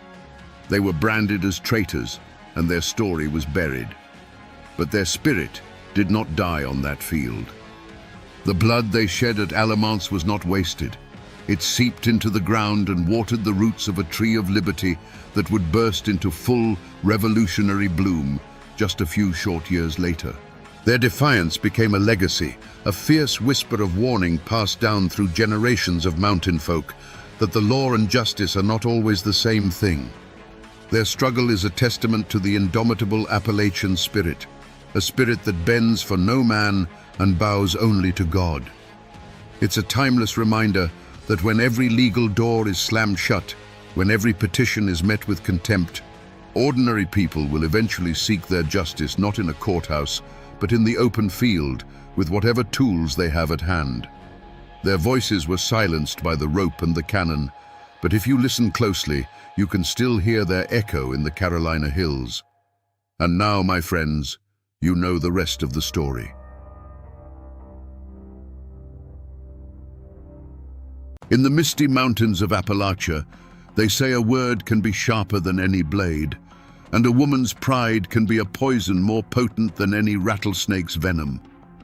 They tell a story of a young man lying on his deathbed, not from fever or from battle, but from love.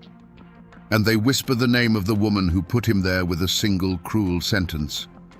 Her name was Barbara Allen. Most folks have heard the song, a sad little tune about a hard-hearted girl. But here, in the isolated hollows, that song became more than music. It became a legend of a heart so cold it could freeze a man's soul. It raises a question that still echoes in these hills. Can a person truly be killed by a word? Today, we separate the ballad from the chilling folklore it spawned, to look into the icy heart of Barbara Allen and ask the one question the mountains have been asking for centuries. Was she a monster, or the most tragic victim of them all? You have to understand what life was like back then, in those hidden pockets of the Appalachians. It was a world carved out of the wilderness by sheer grit and stubbornness. Life wasn't measured in the turning of pages on a calendar, but in the rhythm of the seasons, the spring thaw that swelled the creeks, the long hot summers of planting and tending, the autumn harvest that decided who would eat well and who would go hungry through the biting winter.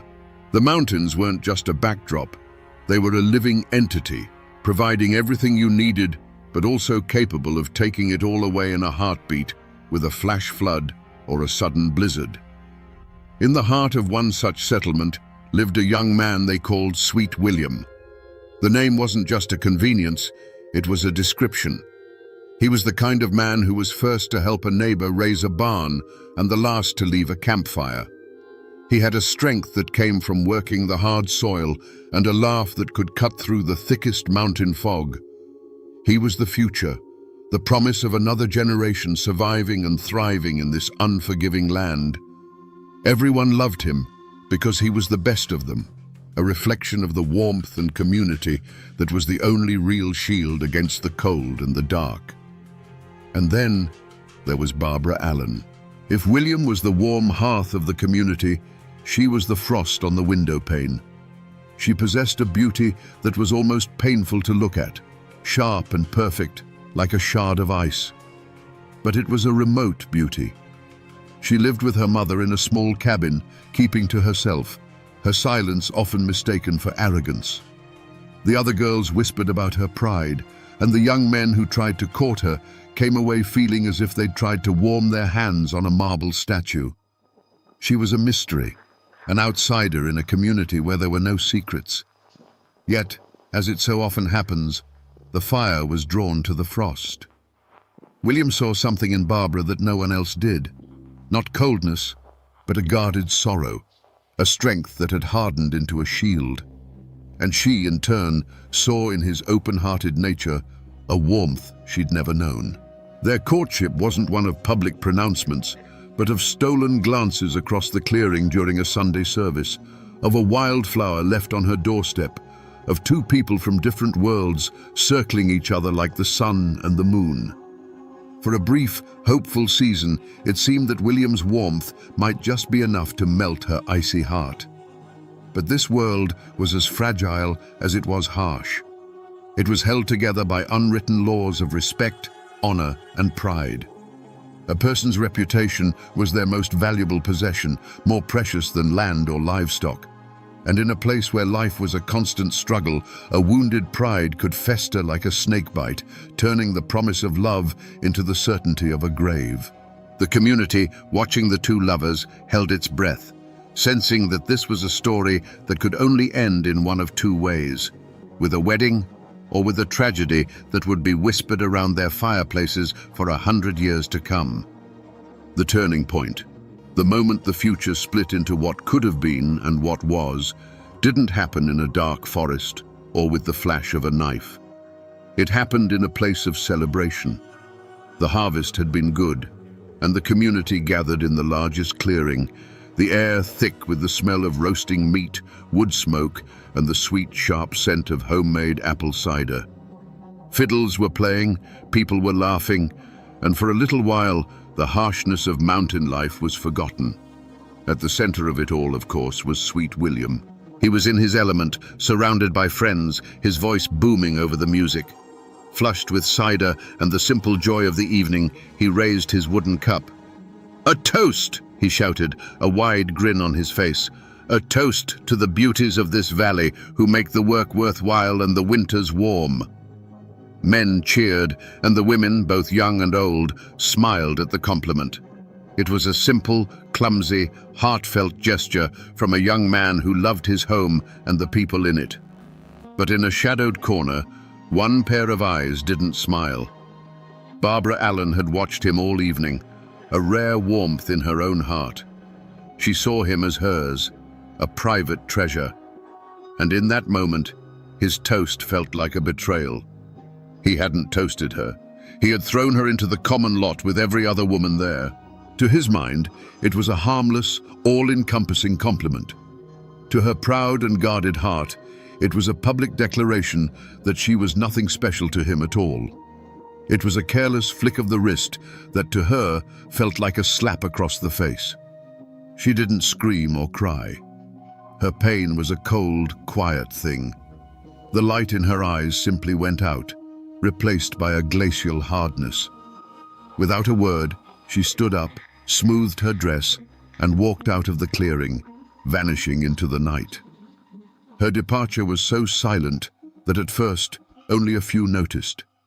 But a chill followed in her wake, and soon the whispers started. William, seeing her empty place, felt a knot of dread tighten in his stomach. The laughter died on his lips. He followed her, of course. He went to her cabin that night and the next day, but the door remained barred. He sent friends to plead his case, but they returned with shaken heads, speaking of a coldness they had never seen in a living soul. The community watched as a wall of silent, unforgiving pride rose between the two lovers. William's careless words had been the spark, but Barbara's wounded heart was the tinder.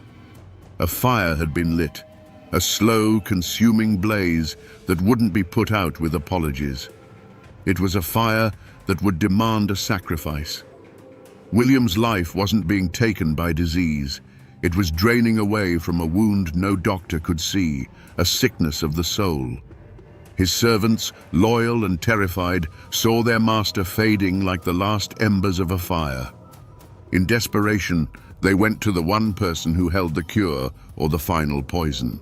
They found Barbara Allen at her cabin, and their message was a raw plea. "Our Lord is dying, and he is calling for the one named Barbara Allen." There was no command in their voice, only a prayer. She rose slowly, so slowly you'd think time itself was wading through molasses. Every step she took from her cabin to his bedside was deliberate, a leisurely stroll towards a man's last moments. When she finally entered his room, the servant standing helplessly by the door felt a sudden chill, a damp cold that had nothing to do with the weather. It was as if she had brought the dead of winter into that small, suffocating space with her. William, pale as a death shroud, his voice a dry whisper, turned his face from the pillow. He looked at her, his eyes pleading for a single drop of mercy. "I am sick, and very, very low," he rasped. "And it's all for the love of you, Barbara Allen." It was his last gamble, his entire being laid bare, hoping to find a flicker of the woman he loved beneath the ice. But the woman who stood over him was not a lover. She was a judge. Her face was a mask of cold indifference. She looked down at the dying man, not with pity, but with a chilling clarity. Her voice, when it came, was not loud, but it cut through the silence like a razor. "I remember," she said, each word a perfectly formed drop of venom. "There, in the tavern of the city, when the wine was pouring like a river, you drank to the health of all the beauties, and you neglected me, Barbara Allen." Those words weren't a memory. They were a sentence. They were the final killing blow. The servants watched as the last spark of hope in William's eyes was extinguished. It wasn't a flicker. It was a snuffing out, as sudden and complete as a candle plunged into water. No weapon was raised, no blood was shed, but everyone in that room knew they had just witnessed an execution. William said nothing more. He simply took a shallow breath, and with the last of his strength, he turned his face to the cold, unforgiving wall. It was an act of final surrender. He was turning his back not just on her, but on the world itself, a world where the woman he loved had chosen her pride over his life. A moment later, a profound stillness fell upon the room, a silence deeper and more terrible than any scream. Sweet William was gone. Barbara Allen turned and walked out of that room without a backward glance. She left behind a profound silence, a dead man, and the shattered servants who had just witnessed a soul being extinguished by sheer cruelty. She stepped out into the crisp mountain air, her head held high, the victor in a war only she had been fighting. Her pride was satisfied. Her grievance was avenged. She had won. For the first few hundred yards, that cold satisfaction was a shield, protecting her from the truth of what she had done. But she had not gone a mile, just as the path began to wind back towards her own lonely cabin, when a new sound reached her. It was a sound that cut through the rustling leaves and the sighing of the wind. A single, mournful toll of a funeral bell, echoing from the small church in the valley. Dong. It was a sound of finality, a sound of fact. Sweet William was dead. The bell was telling the mountains the news, and that sound pierced her icy armor.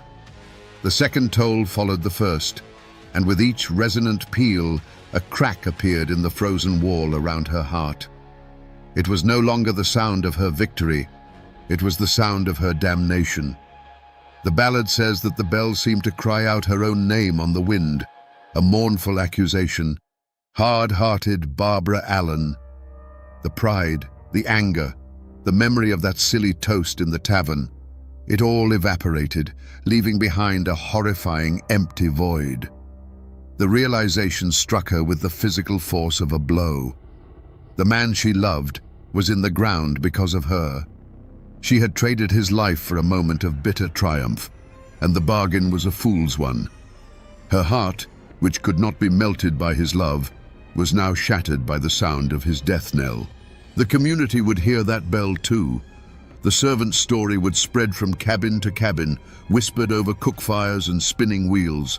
There would be no trial, no judge or jury. Her verdict was already being delivered by the hushed, horrified voices of her neighbors. She was no longer just the proud girl. She was the cruel woman, the one who had killed sweet William with nothing but a handful of cold, unforgiving words. There was no trial held in a courthouse for Barbara Allen. There was no judge in a black robe, no jury of 12 good men and true. What law had she broken? There is no statute against having a heart of stone, no crime on the books for killing a man with a memory and 5 cruel words. The law of men, with its ink and paper, was silent. It had no language to describe what had happened in that death room. But in the mountains, there is another kind of justice, an older and more immediate law. And Barbara Allen's trial had already begun. The courtroom was every cabin, every clearing, every fireside in the valley. The servants who had stood helpless at William's bedside were the sole witnesses, and their testimony, spoken in hushed, horrified tones, was the only evidence needed. The story spread faster than a forest fire, a tale of love turned to poison, of a pride so monstrous it could watch a man die and feel nothing. The community, which had once whispered about her coldness, now spoke of it as a fact, an unnatural blight on the world. The verdict was unanimous. She was guilty. But Barbara wasn't listening to them. She was a prisoner in a different kind of court, the one held in the echoing silence of her own soul. The funeral bell had been the prosecution's opening statement, and it had shattered her every defense. As she ran home, stumbling through the woods, she wasn't fleeing justice. She was rushing to accept her sentence. When she burst through the door of her mother's cabin, her face was a mask of terror and grief. She was no longer a cold-hearted killer. She was a condemned woman. Her confession was not a plea for mercy, but a final, desperate command. She cried out to her mother, the words tumbling from her in a torrent of unbearable guilt. "Mom, Mom, make my bed, make it softly and long. My darling died for me today, and I will die for him tomorrow." In that moment, she was both the accused and the executioner. She understood the ancient law of the mountains, a heart for a heart, a life for a life. Her own pride had demanded William's life as payment, and now her conscience, awakened too late, demanded hers in return. And so the final verdict was delivered, not by the community, who would soon change their condemnation to a sad, shaking pity, but by Barbara Allen herself. She died the next day, not of fever or sickness, but of a broken heart, the very ailment she had inflicted upon her lover. Was it justice? Perhaps it was something more profound. It was a perfect, terrible symmetry. The law of men could never have balanced the scales so precisely. The mountains had rendered their own judgment, leaving 2 fresh graves as a permanent warning that a heart closed to forgiveness is a tomb waiting to be filled. And so they buried them in the old churchyard, side by side. He, the victim of a love too strong, and she, the victim of a pride that had turned to poison. In any other story, that would be the end. 2 graves on a lonely hillside, slowly being reclaimed by the wild grass and the passage of time. But in Appalachia, some stories refuse to stay buried in the ground. They grow. Out of Sweet William's grave, the old-timers say, there grew a rose. It wasn't just any rose, but one with petals so deep and red they looked like drops of blood, a symbol of the true and passionate love he'd held in his heart. And from Barbara Allen's grave, there grew a briar, its vines thorny and grasping, a testament to the sharp, tangled pride that had protected and ultimately destroyed her. They grew, reaching up towards the Appalachian sun as if pulled by some unseen force. The rose climbed the old stone wall of the churchyard, and the briar followed. Higher and higher they went, until at the very peak of the wall they met. And there, under the watchful eyes of the mountains, the soft red rose and the thorny green briar intertwined. They wove themselves together into what the ballad calls a true lover's knot, a symbol of forgiveness, a sign that the love that was denied in life had finally found its union in death. Now, you can't go to a specific place in Kentucky or North Carolina and find a headstone that reads Barbara Allen. Her grave is not a place on a map. The real marker isn't made of stone, it's made of music. The ballad itself is the echo.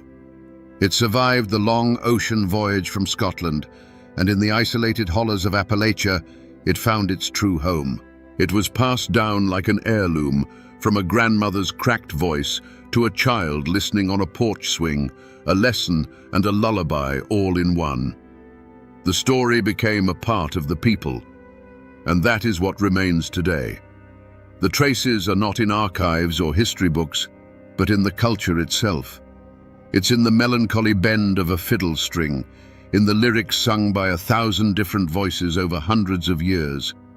The mountains do remember, and though most people have forgotten the fine details, the legend of the rose and the briar still hangs in the air of every old, overgrown cemetery, a ghostly reminder that love and pride are two powerful vines that, once tangled, can never truly be separated.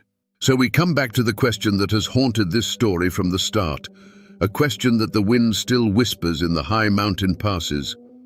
Was Barbara Allen a monster, or was she a victim? The truth, like most truths in these mountains, is not a simple thing. In that death room, standing over the man who loved her, she was a monster. She wielded her wounded pride like a weapon and dealt a killing blow. But in the moments that followed, when the sound of a funeral bell shattered her soul, she became the story's final, most tragic victim, a prisoner of a pride she could no longer live with. This is the eternal lesson encoded in the ballad of Barbara Allen, the reason it has survived for centuries while grander tales have turned to dust.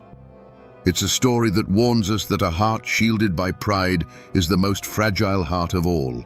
It teaches us that forgiveness is not a gift we give to others, but a key to our own freedom. The rose and the briar are not just a fanciful ending, they are the story's true moral. They tell us that even after a tragedy born of bitterness and spite, redemption is possible, that two souls torn apart by life can find their way back to each other in the end. This is more than just a ghost story or a sad old song. It is a piece of Appalachia's soul. It is a testament to the people who lived and died by a code of honor that could be both their greatest strength and their most fatal flaw. And even today, if you find yourself deep in the mountains when the fog is rolling in and the world grows quiet, you can almost hear it. A sad, distant melody on the wind and the mournful toll of a bell, forever crying out a warning and a lament. Poor Barbara Allen.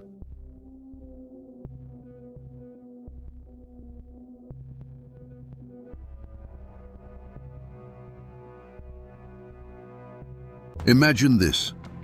An old woman sits on her porch in the misty mountains, her voice thin but clear. The tune she sings is simple, almost a lullaby. But the words tell of a jealous lover, a flash of steel, and a shallow grave by the river. This isn't just a song, it's a coroner's report. It's a witness statement from a ghost. Now imagine realizing that the hills around you are filled with these musical affidavits, detailing every kind of human tragedy imaginable. What if the darkest secrets of a region weren't written in dusty court records, but were hidden in plain sight, carried on a mournful melody? And who was the strange, suit-wearing lawyer who dared to venture into those isolated hollows to collect them?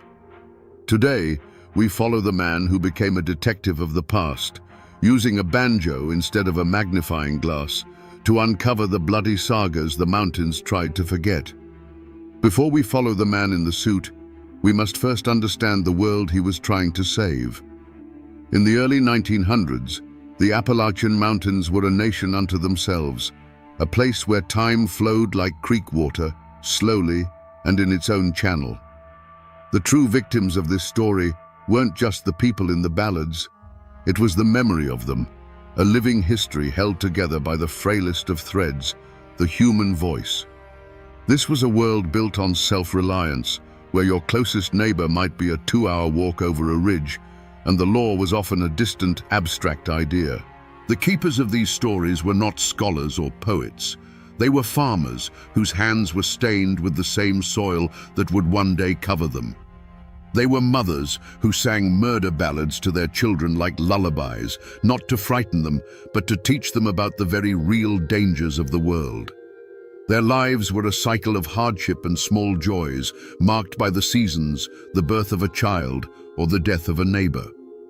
Their dreams were not of fame or fortune, but of a good harvest, healthy livestock, and a winter with enough firewood to keep the cold at bay. The mountains themselves were a living character in every story. They were a fortress that protected this unique culture, but also a prison that bred isolation and suspicion. A foggy hollow could hide a moonshine still, a family feud, or a fresh grave with equal ease. The deep woods and winding trails that were a source of life and sustenance could also swallow a person whole, leaving behind nothing but a whispered story. Justice here was often personal, and consequences were swift and final. These ballads, then, were more than just entertainment for long winter nights. They were the community's collective memory, its legal code, and its moral compass. A song about a betrayed lover was a stark warning. A ballad recounting a feud served as a map of bad blood, reminding each new generation who their friends were and who they could never trust. To lose these songs would be like a town losing its courthouse records, its newspaper archives, and its gravestones all at once. But even in this isolated world, shadows were beginning to gather. The first crackle of the radio was starting to echo through the hollows, bringing with it new songs from faraway cities. Young folks were hearing tales of a different life, a world of electricity and automobiles, and some were beginning to see the old ways as a burden. An entire library of ghosts, a complete history of human passion, violence, and sorrow, was at risk of fading into an unspoken silence, and only a very few seemed to notice. When Bascom Lamar Lunsford arrived in a remote holler, he was stepping into a unique kind of crime scene, one where the evidence was not bloodstains or broken furniture, but fading memories and fractured melodies. The first sign that something was wrong was often the silence. He would visit a family known for its music, only to find the younger generation knew the latest radio hit, but not the half-forgotten ballad their own grandfather used to sing about a local tragedy. The air was thick with an unnatural quiet, the sound of a culture slowly losing its voice. The clues he found were scattered and cryptic. In one cabin, he might collect a single haunting verse of the Omi Wise saga, a piece of the story preserved like a shard of bone. Miles away, over another ridge, he might hear the same melody, but attached to a different set of words, the names changed to protect a long-dead ancestor. He would find specific, tangible details embedded in the lyrics, the mention of the Yadkin River, or a landmark like Adams Falls, clues that felt as real and specific as a footprint left at the scene of a crime.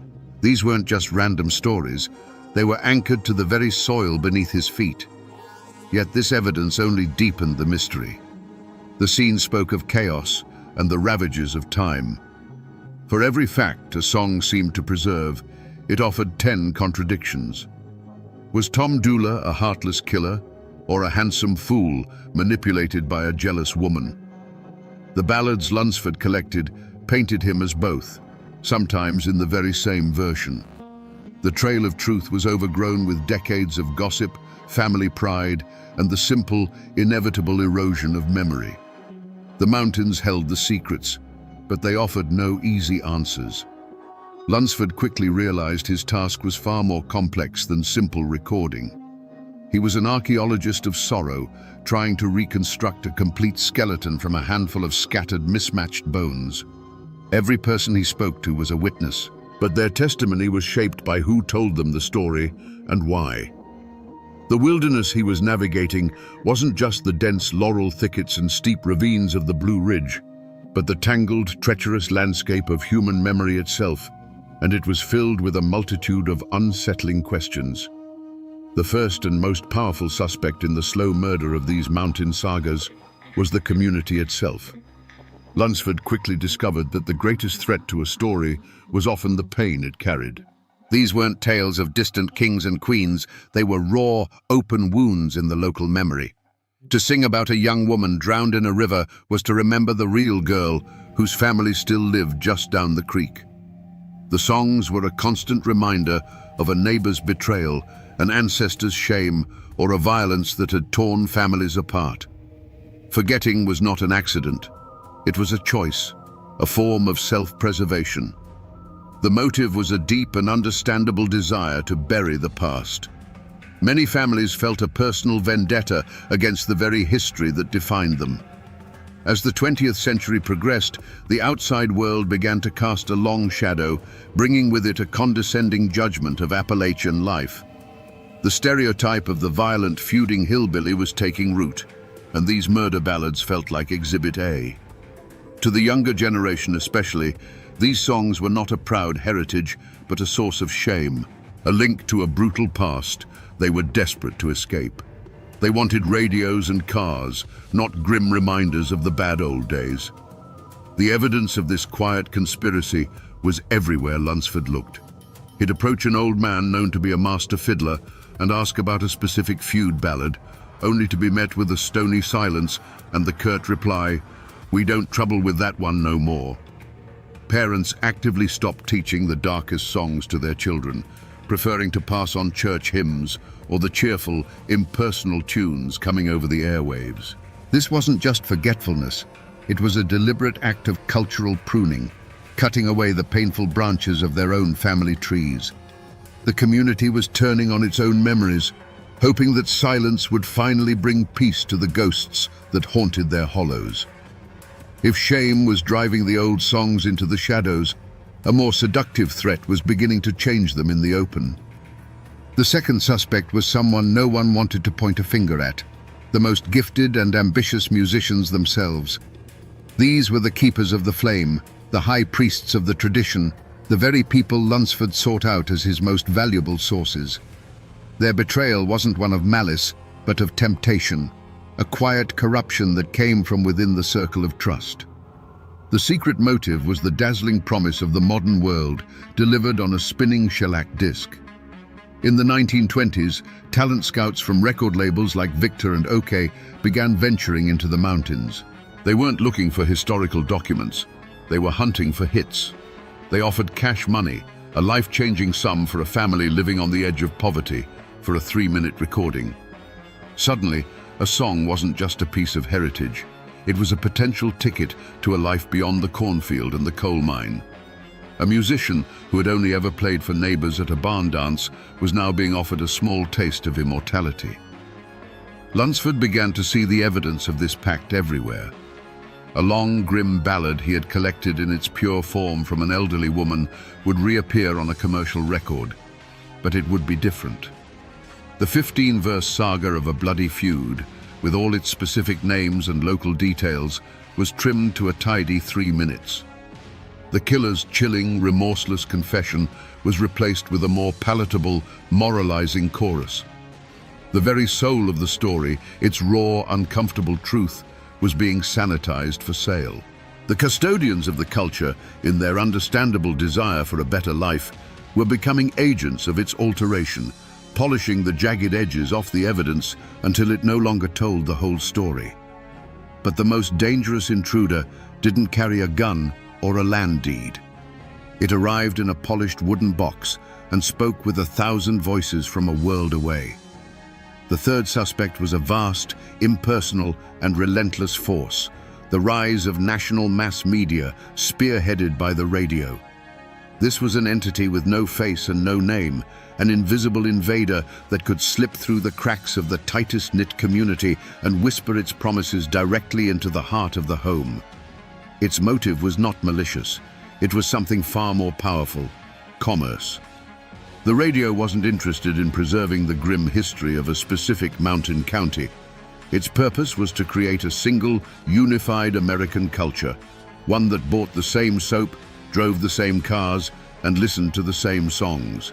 The old ballads, with their dark themes, rough edges, and hyper-local references, were an obstacle to this new, streamlined world. They were static in the signal of progress, a relic that didn't fit into a tidy, half-hour sponsored program. The presence of this threat created a quiet, creeping sense of cultural anxiety. The ancient art of storytelling, of passing a song from one generation to the next on a cold winter's night, was suddenly in competition with professional comedians and crooners from Nashville and New York. The local fiddler, a hero in his community for decades, now sounded amateurish compared to the polished bands broadcasting from the Grand Ole Opry. This external force didn't need to threaten or intimidate. Its very existence was a judgment. It carried an air of quiet menace, not with violence, but with the subtle, corrosive suggestion that the old ways were no longer good enough. In the beginning, Bascom Lamar Lunsford approached his collection like the lawyer he was, with a methodical belief that for every crime there was a single, definitive truth. He ventured into the mountains not just as a collector, but as an investigator, certain that he could track down the one pure version of each ballad, the original testimony that had been passed down unaltered through the generations. He believed that somewhere, in the most remote cabin, held in the memory of the oldest living soul, was the definitive, uncorrupted story of what truly happened to Laura Foster. He pursued this phantom through the rugged wilderness of human memory. He would meticulously record what he believed was the final word on the Tom Dula saga from a farmer in Wilkes County, only to travel 20 miles over the next ridge and hear a contradictory version from the man's own cousin. One song painted Tom as a romantic fool, another as a heartless killer. Ann Melton was a jealous accomplice in one holler and an innocent victim of rumor in the next. Every promising lead, every witness who claimed to have the real story from their great-grandmother, only led to another dead end, another fork in the trail. The single solid truth he sought was a red herring. He also assumed that the most celebrated local musicians, the prize-winning fiddlers and banjo pickers, would be the most reliable keepers of the ancient songs. He followed the sound of their music to barn dances and town squares, hoping to find the mother lode. But this trail, too, quickly went cold. He discovered that these were often the very people who had already been compromised.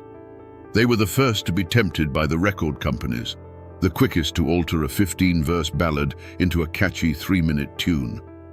Their brilliant playing was often a cover for a story that had been stripped of its soul. The frustration for Lunsford must have been immense. The logical, orderly processes that worked in a courtroom were useless here. The evidence was alive, constantly changing with every telling. His investigation was yielding not clarity, but a growing, maddening fog. In the communities, his relentless, probing questions began to stir a quiet unease. The fear was growing that perhaps these stories were not meant to be solved.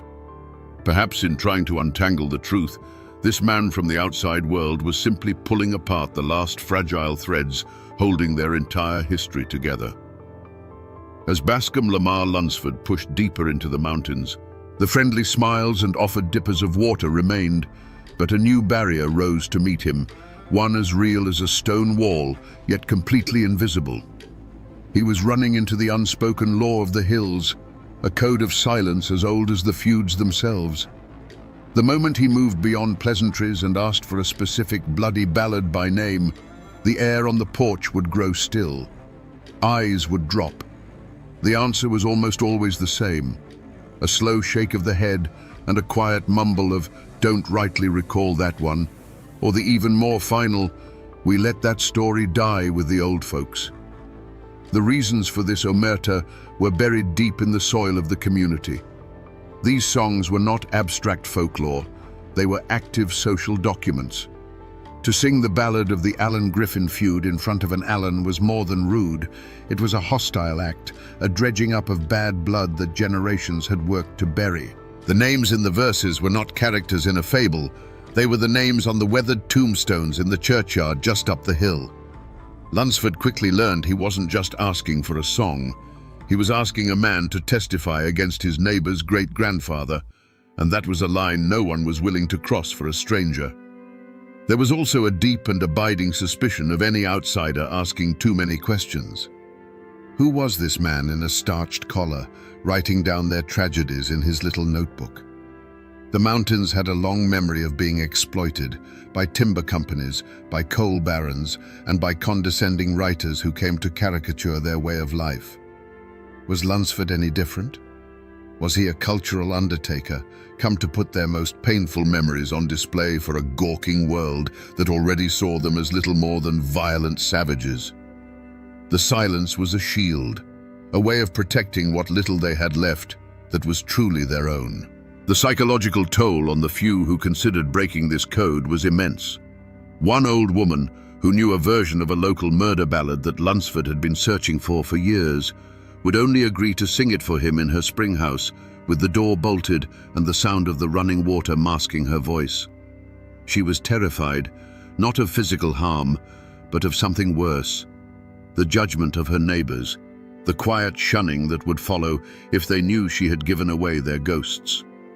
In these hills, a reputation was all a person had, and the price for breaking the wall of silence was to lose it forever. For months, perhaps years, Bascom Lamar Lunsford operated as a detective chasing a ghost. He was searching for a single, verifiable truth, a definitive version of each ballad that could be entered into the record as historical fact. But the mountains resisted. The contradictions piled up, the silence grew deeper, and the logical mind of the lawyer was nearing a point of despair. He had a collection of beautiful broken fragments, but the complete, unassailable story he sought remained as elusive as smoke. The trail, it seemed, had finally gone cold. The turning point came not with a dramatic deathbed confession, but in a moment of quiet frustration. He was sitting on a porch with an elderly woman, trying once again to coax from her the full version of a local feud ballad.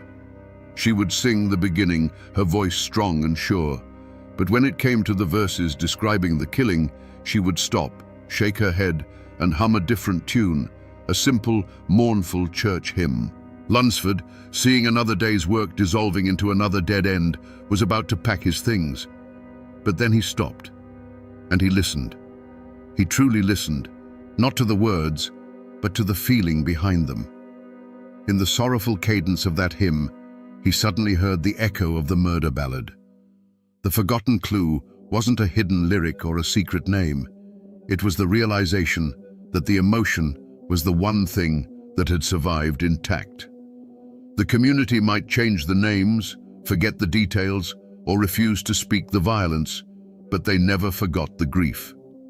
The hymn was their way of telling the story when the story itself became too terrible to tell. It was the emotional core, the untainted piece of evidence he had been overlooking this whole time. This moment changed everything. It was as if a key had turned in a lock he didn't even know was there. He realized his entire approach had been wrong. He was not a detective hunting for a single culprit or a single truth. He was an archivist of human heartbreak. The contradictions and variations weren't flaws in the evidence. They were the evidence. They showed how a community grappled with, processed, and tried to heal from a trauma over generations. A renewed urgency surged through him. He had to collect it all, every fractured verse, every sanitized radio version, every mournful hymn that carried the ghost of the original tragedy. The real story wasn't in any single song, it was in the sum of all of them. With this new understanding, Bascom Lamar Lunsford stood like a prosecutor ready to deliver his closing argument. But in the spectral courtroom of his mind, the witness stand was empty, and the jury box was filled with ghosts. He had spent years searching for a single villain responsible for the slow death of the mountain sagas. He had cross-examined shame, ambition, and the relentless march of progress. And now, as he pieced together the fragments of evidence, the half-remembered verses, the sanitized records, the telling silences, the horrifying truth finally took shape. There was no single culprit. It was a conspiracy. He finally saw the first conspirator for what it was, the community's own shame. This was the inside man, the accomplice who unlocked the door and let the other forces in. The raw, bloody memories of the ballads had become a burden, a mark of otherness in a world that was rapidly modernizing. By choosing to bury their most painful stories, by refusing to teach their children the songs of feud and betrayal, the mountain folk had, with the best intentions, created a vacuum. They had disarmed their own culture, leaving it vulnerable and defenseless against the coming storm. Into this vacuum stepped the second conspirator, the gifted local musician, tempted by the promise of a world beyond the mountains. These were not villains, but tragic figures caught between two worlds. Driven by the understandable human desire for a few dollars and a little recognition, they became the unwitting agents of the crime. They took the raw, unvarnished testimony of the old songs and polished it for public consumption. They cut out the darkest verses, smoothed over the rough language, and sold a palatable, commercialized ghost of the real thing. They were the ones who put the forged signature on a false confession. And finally, Lunsford saw the mastermind, the cold, impersonal force that had orchestrated the entire affair, the radio and the rise of a national commercial culture. This was the entity that provided the motive, the means, and the opportunity. It offered a shiny, new, and effortless form of entertainment that made the old ways seem obsolete. It whispered the promise of a unified America where everyone listened to the same songs and shared the same simple stories. It created the very shame that had weakened the community's resolve and offered the very temptation that had turned its own guardians against it. In the end, Lunsford's discovery was far more chilling than a single, identifiable villain. The true culprit was an unholy trinity, a perfect and terrible collaboration between the past, the present, and the future. The motive wasn't malice, but something far more powerful, the inevitable crushing weight of change. The ancient, isolated world of the mountains, with its dark memories and bloody sagas, had been put on trial by the 20th century. And in this trial, there could only be one verdict. The old world was found guilty of being old, and the sentence was death by forgetting. Now that we have identified the culprits, we can finally reconstruct the crime. This was not a murder committed in a dark alley with a single sudden blow. It was a slow poisoning carried out in the warm, fire-lit cabins of the mountains themselves, with the victims' own families as unknowing accomplices. The truth, my friends, is that the ballads were not killed. They were allowed to die. Imagine an old man, a patriarch, sitting on his porch with his grandson as the evening shadows stretch across the hollow. He clears his throat to sing the old ballad, the one about the land dispute that cost his own great-uncle his life. He begins the first verse, his voice a familiar, comforting rasp. But then he looks at the boy, who is wearing a store-bought shirt and whose mind is full of things like automobiles and the world beyond the ridge. And the old man's voice falters.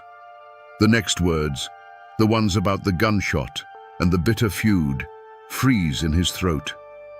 In that moment of silence, a story that had survived for a century suffers a mortal wound. It doesn't end with a scream, but with a quiet, heartbreaking stillness. Now picture a different scene, a few years later. A talented young fiddler, the pride of his county, sits stiffly in front of a strange, cone-shaped microphone in a makeshift studio in a Bristol hotel room. A man in a suit tells him he has 3 minutes.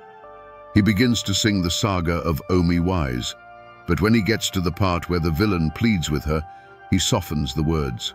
He changes a raw, brutal line into a more poetic, romantic one. The man in the suit nods in approval, and with that single, simple change, the soul of the song begins to bleed out, replaced by something cleaner, safer, and no longer entirely true.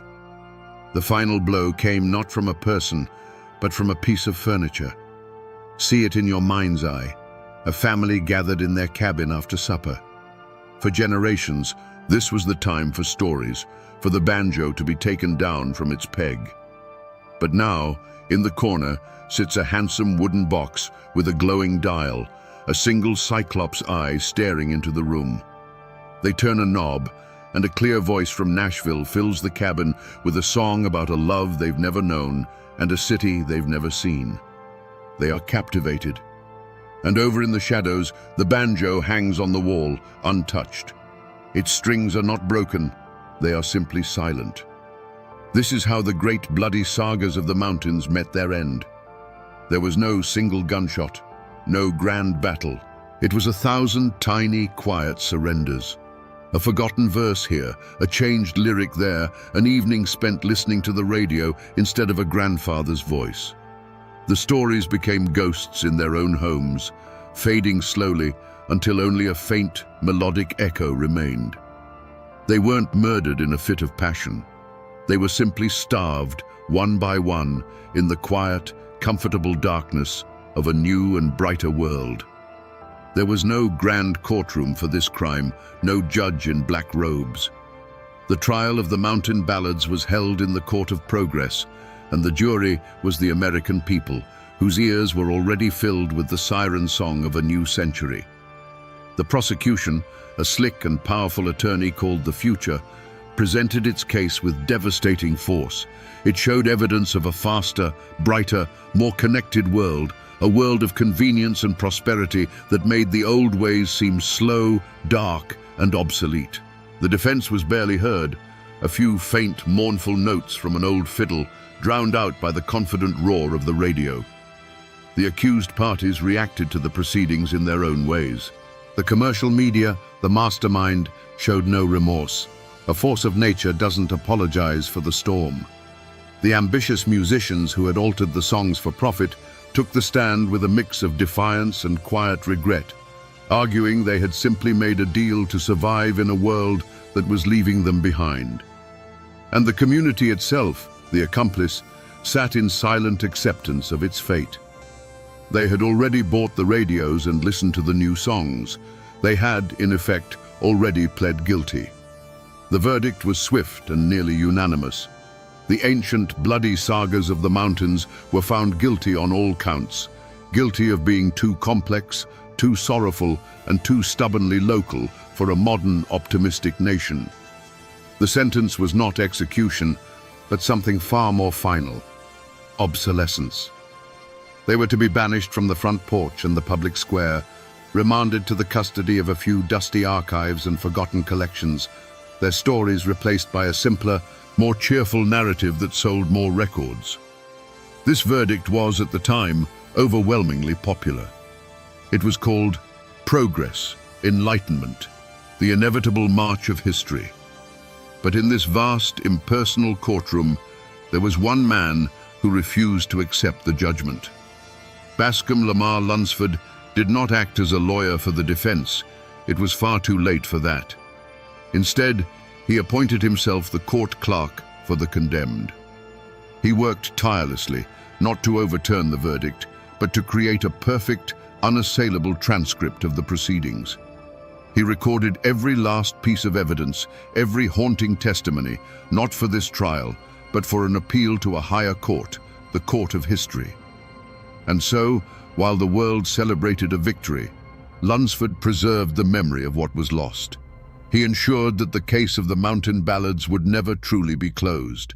He created a file so thick with sorrow and beauty that future generations would be forced to reopen it, to re-examine the evidence and ask themselves a chilling question: was this justice, or was it a crime?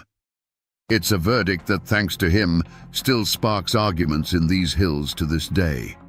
The verdict had been handed down, and the consequences rippled through the mountains for generations, changing the fate of everyone involved. The survivors of this cultural crime, the ballads themselves, were now safe, but forever altered. Rescued by Lunsford, they were no longer living, breathing stories shared on a porch. They became ghosts in a filing cabinet, their voices captured on wax cylinders and stored in the climate-controlled vaults of the Library of Congress. They were saved from extinction, but at the cost of their freedom. They had become specimens, butterflies pinned under glass, their beautiful tragic patterns preserved, but their flight forever ended. For the community, the people of the mountains, the verdict of obsolete had a devastating, long-term effect.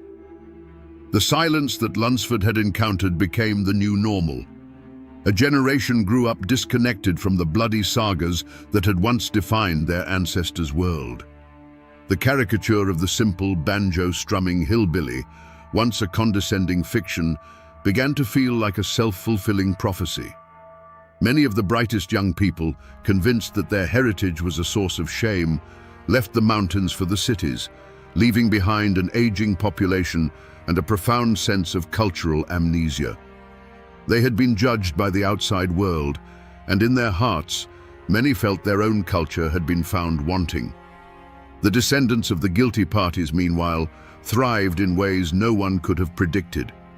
The ambitious musicians who had sanitized the old songs for commercial appeal became the founding fathers of a global phenomenon.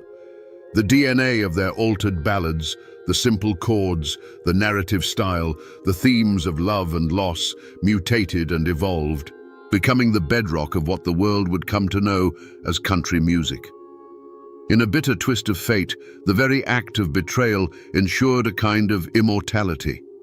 The raw, uncomfortable truth of the mountains was gone, but its polished, commercially viable ghost now echoed from every radio in the nation. And so, the lives of everyone in those mountains were forever changed. A people who had once known exactly who they were, their identity rooted in a deep and often dark well of shared stories, were now set adrift. They inherited the accent, the family names, and the stunning, unforgiving landscape, but they had lost the lyrical map that explained what it all meant. They became haunted not by the ghosts of the old stories, but by the far more unsettling ghost of their absence. You might think the story ends there, in a dusty archive, with the final verdict rendered by a changing world. But if you know where to look, you can still find the evidence of Bascom Lamar Lunsford's investigation scattered all across these hills. The traces of his work have not vanished. They have simply sunk into the soil, becoming part of the landscape itself. The most tangible remnant of his crusade is the Mountain Dance and Folk Festival, which he founded in Asheville in 1928. It still happens every year. On a warm summer night, you can go there and see the grandchildren and great-grandchildren of the very people he interviewed. You can see them playing the same banjos, dancing the same steps, and most importantly, singing the same songs. It is a living, breathing wake, a place where the ghosts Lunsford collected are brought out into the light, not to be mourned, but to be celebrated. It is his final, defiant piece of evidence, presented to a new jury year after year. The songs themselves are another echo.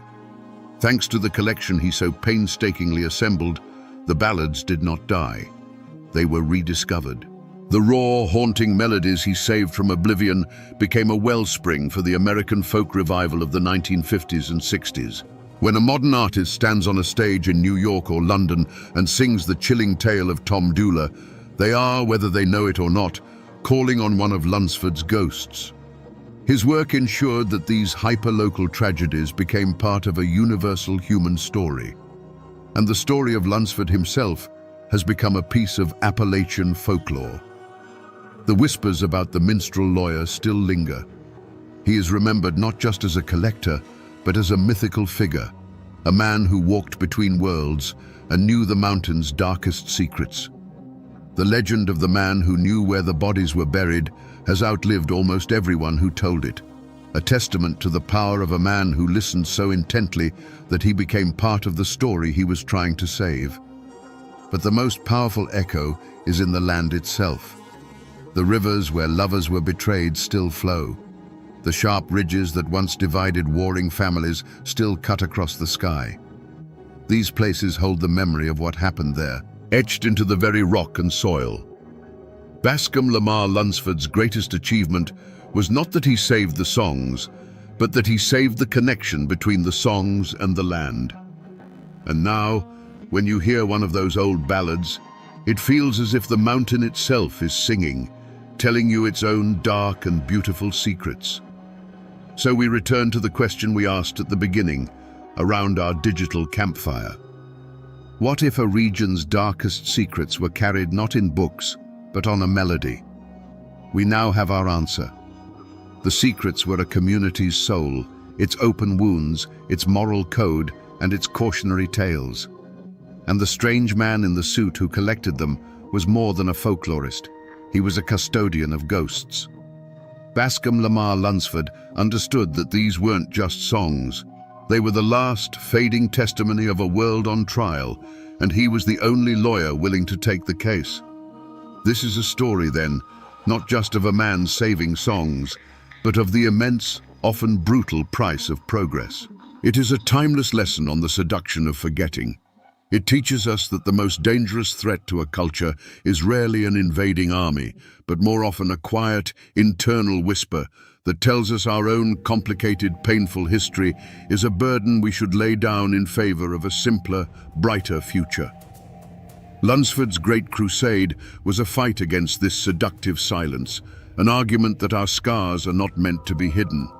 They are proof that we have lived, and they are warnings that must never, ever be forgotten. Bascom Lamar Lunsford fought a war against the quiet death of memory, and in the end, he did not win.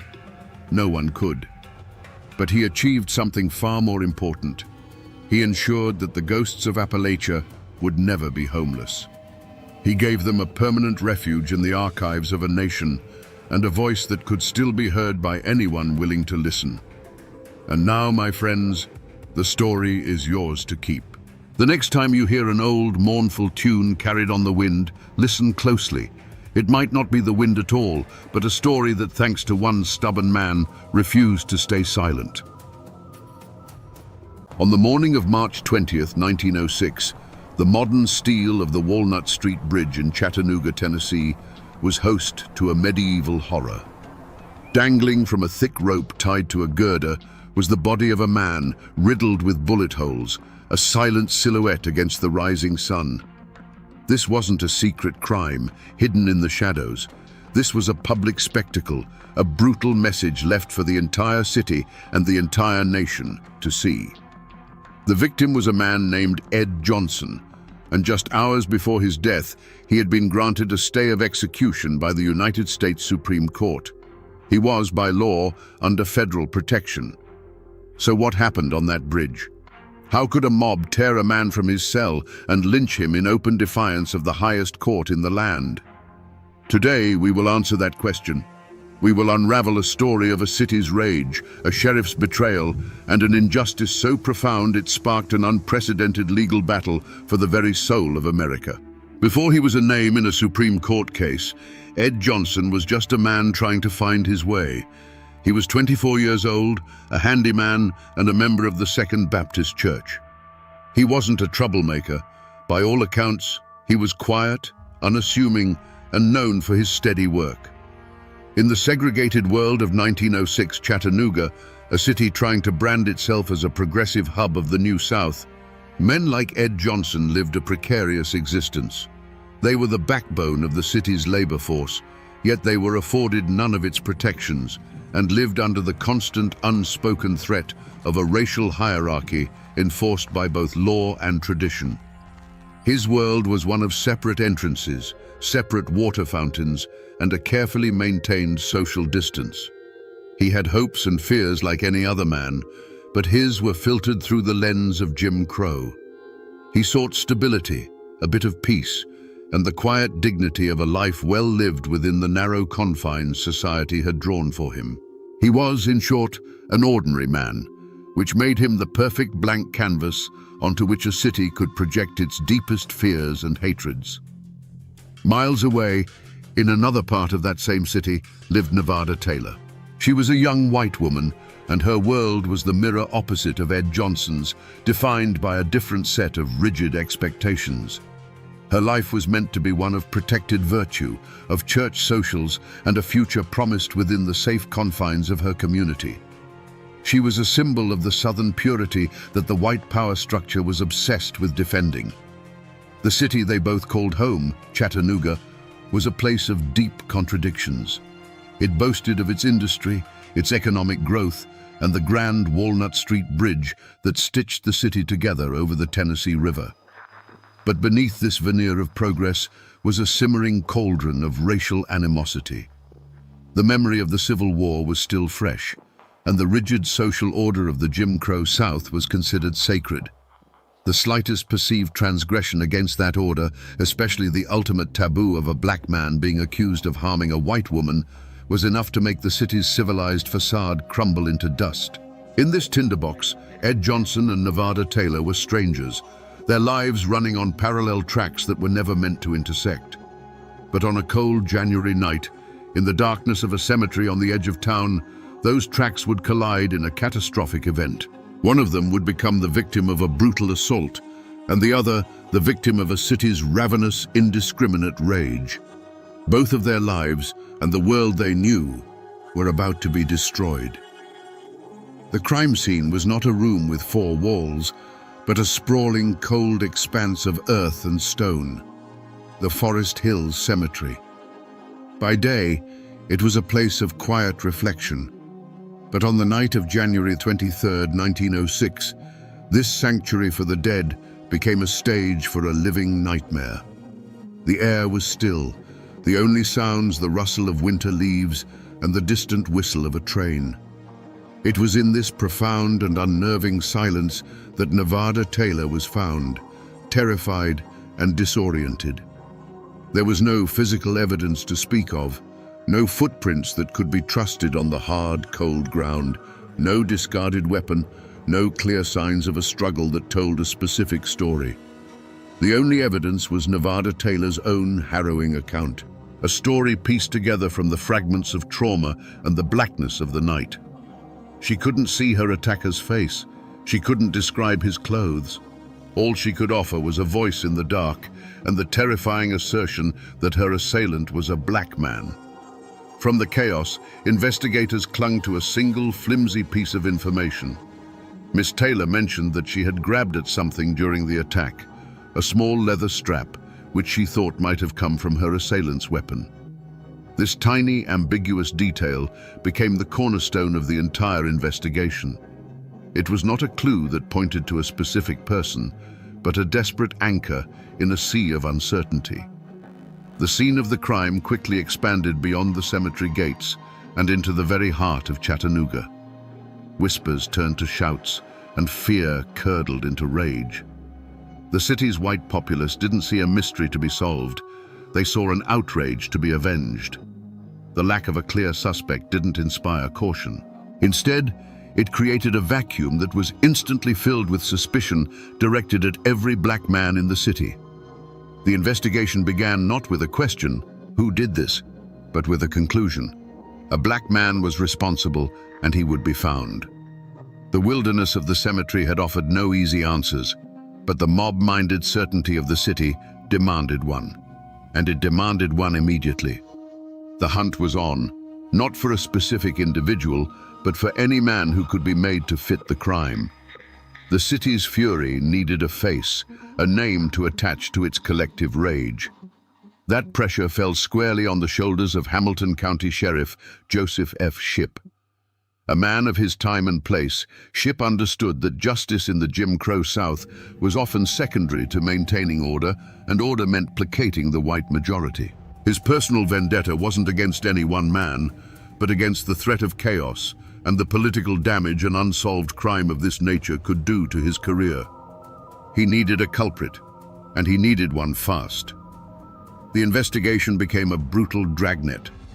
Deputies swept through the black neighborhoods of Chattanooga, rounding up men by the dozen. It wasn't about finding clues. It was about creating a lineup of potential sacrifices. And in this trawl, they found Ed Johnson. He wasn't caught red-handed, nor was he found with any incriminating evidence. He was simply in the wrong place at the wrong time, a known figure in the community who suddenly found himself ensnared in a nightmare. The flimsy clue of the leather strap was now given a purpose. A rumor began to circulate, likely started by the authorities themselves, that Johnson had been seen with a similar strap. It was a lie, but a powerful one. Suddenly, the community had something to latch onto. Ed Johnson fit the profile not because of evidence, but because he was available. He was a black man, he was young, and he was powerless. The entire weight of the investigation now shifted onto him. Every aspect of his quiet life was re-examined through a lens of presumed guilt. His unassuming nature was twisted into sullen secrecy, his work as a handyman seen as a cover for a darker character. The community didn't have a motive rooted in personal animosity, so they invented one for him. The racist, monstrous caricature of a black man driven by uncontrollable lust. A vile stereotype used for a century to justify racial violence. The mob had its villain. The Whispers had found their target. In the face of a lynch mob and a hostile legal system, a man has one last line of defense: his own lawyers. They are supposed to be his sword and his shield, the one party in the room bound by oath to fight for him, no matter the odds. For Ed Johnson, this sacred trust was placed in the hands of two court-appointed attorneys, W.G.M. Thomas and Robert Cameron. But this is where the story takes a chilling turn. The deepest betrayal wouldn't come from the mob in the streets, but from the very men sitting beside him at the defense table. There was no hidden affair or secret greed driving these men. Their motive was something far more common and far more poisonous. They simply did not believe their client was innocent. They were products of their time, white men of standing in a society that had already condemned Ed Johnson in its heart. To them, defending him was not a pursuit of justice, but an unpleasant professional obligation. A vigorous defense would mean alienating their peers, the judges, and the entire white community of Chattanooga. It was a battle they had no intention of fighting. Their actions in the courtroom, when re-examined, tell a story not of a failed defense, but of a defense that was never truly mounted. They met with Johnson only once, for a few minutes, before the trial began. They called no witnesses to the stand to testify to his character or to help establish an alibi. They offered only a timid, half-hearted cross-examination of the prosecution's witnesses. The trial was a sham, and his own lawyers were willing participants in the charade. The final, damning proof of their betrayal came after the inevitable guilty verdict was handed down. Ed Johnson, terrified but resolute in his innocence, begged them to file an appeal. They refused. In their eyes, the case was closed. They had performed their duty as they saw it, and now they were washing their hands of the condemned man. This wasn't just legal malpractice, it was an act of profound abandonment. Ed Johnson's supposed guardians had delivered him, bound and gagged, to his executioners.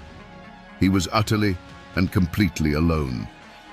Just when Ed Johnson's fate seemed sealed, a new and unexpected force entered the fray. It did not come from within Chattanooga's white power structure, but from outside of it, from a quarter no one had bothered to consider. Two local black attorneys, Noah Pardon and Styles Hutchins, stepped out of the shadows. This was not just a legal maneuver, it was an act of almost unimaginable courage. In a city where they were considered second-class citizens, where their very ambition was seen as a provocation, they chose to stand up for a man everyone else had left for dead. Their motive was not profit or personal gain, it was a radical belief in the promise of American justice, even when America itself had broken that promise time and time again. They saw a sham trial, an innocent man railroaded, and a violation of the most basic constitutional rights. Their interest clashed directly with the unwritten law of the city, which demanded a swift execution to satisfy the mob. Pardon and Hutchins were not just fighting for Ed Johnson, they were challenging the entire corrupt edifice of Jim Crow justice. Their presence created an immediate and dangerous unease. They were threatened, intimidated, and ostracized. But they refused to back down. When the Tennessee Supreme Court slammed its doors in their face, they made a decision that would change legal history. They decided to appeal to an authority far outside the state, a power that the Chattanooga mob could not control, the Supreme Court of the United States. This was the ultimate external threat.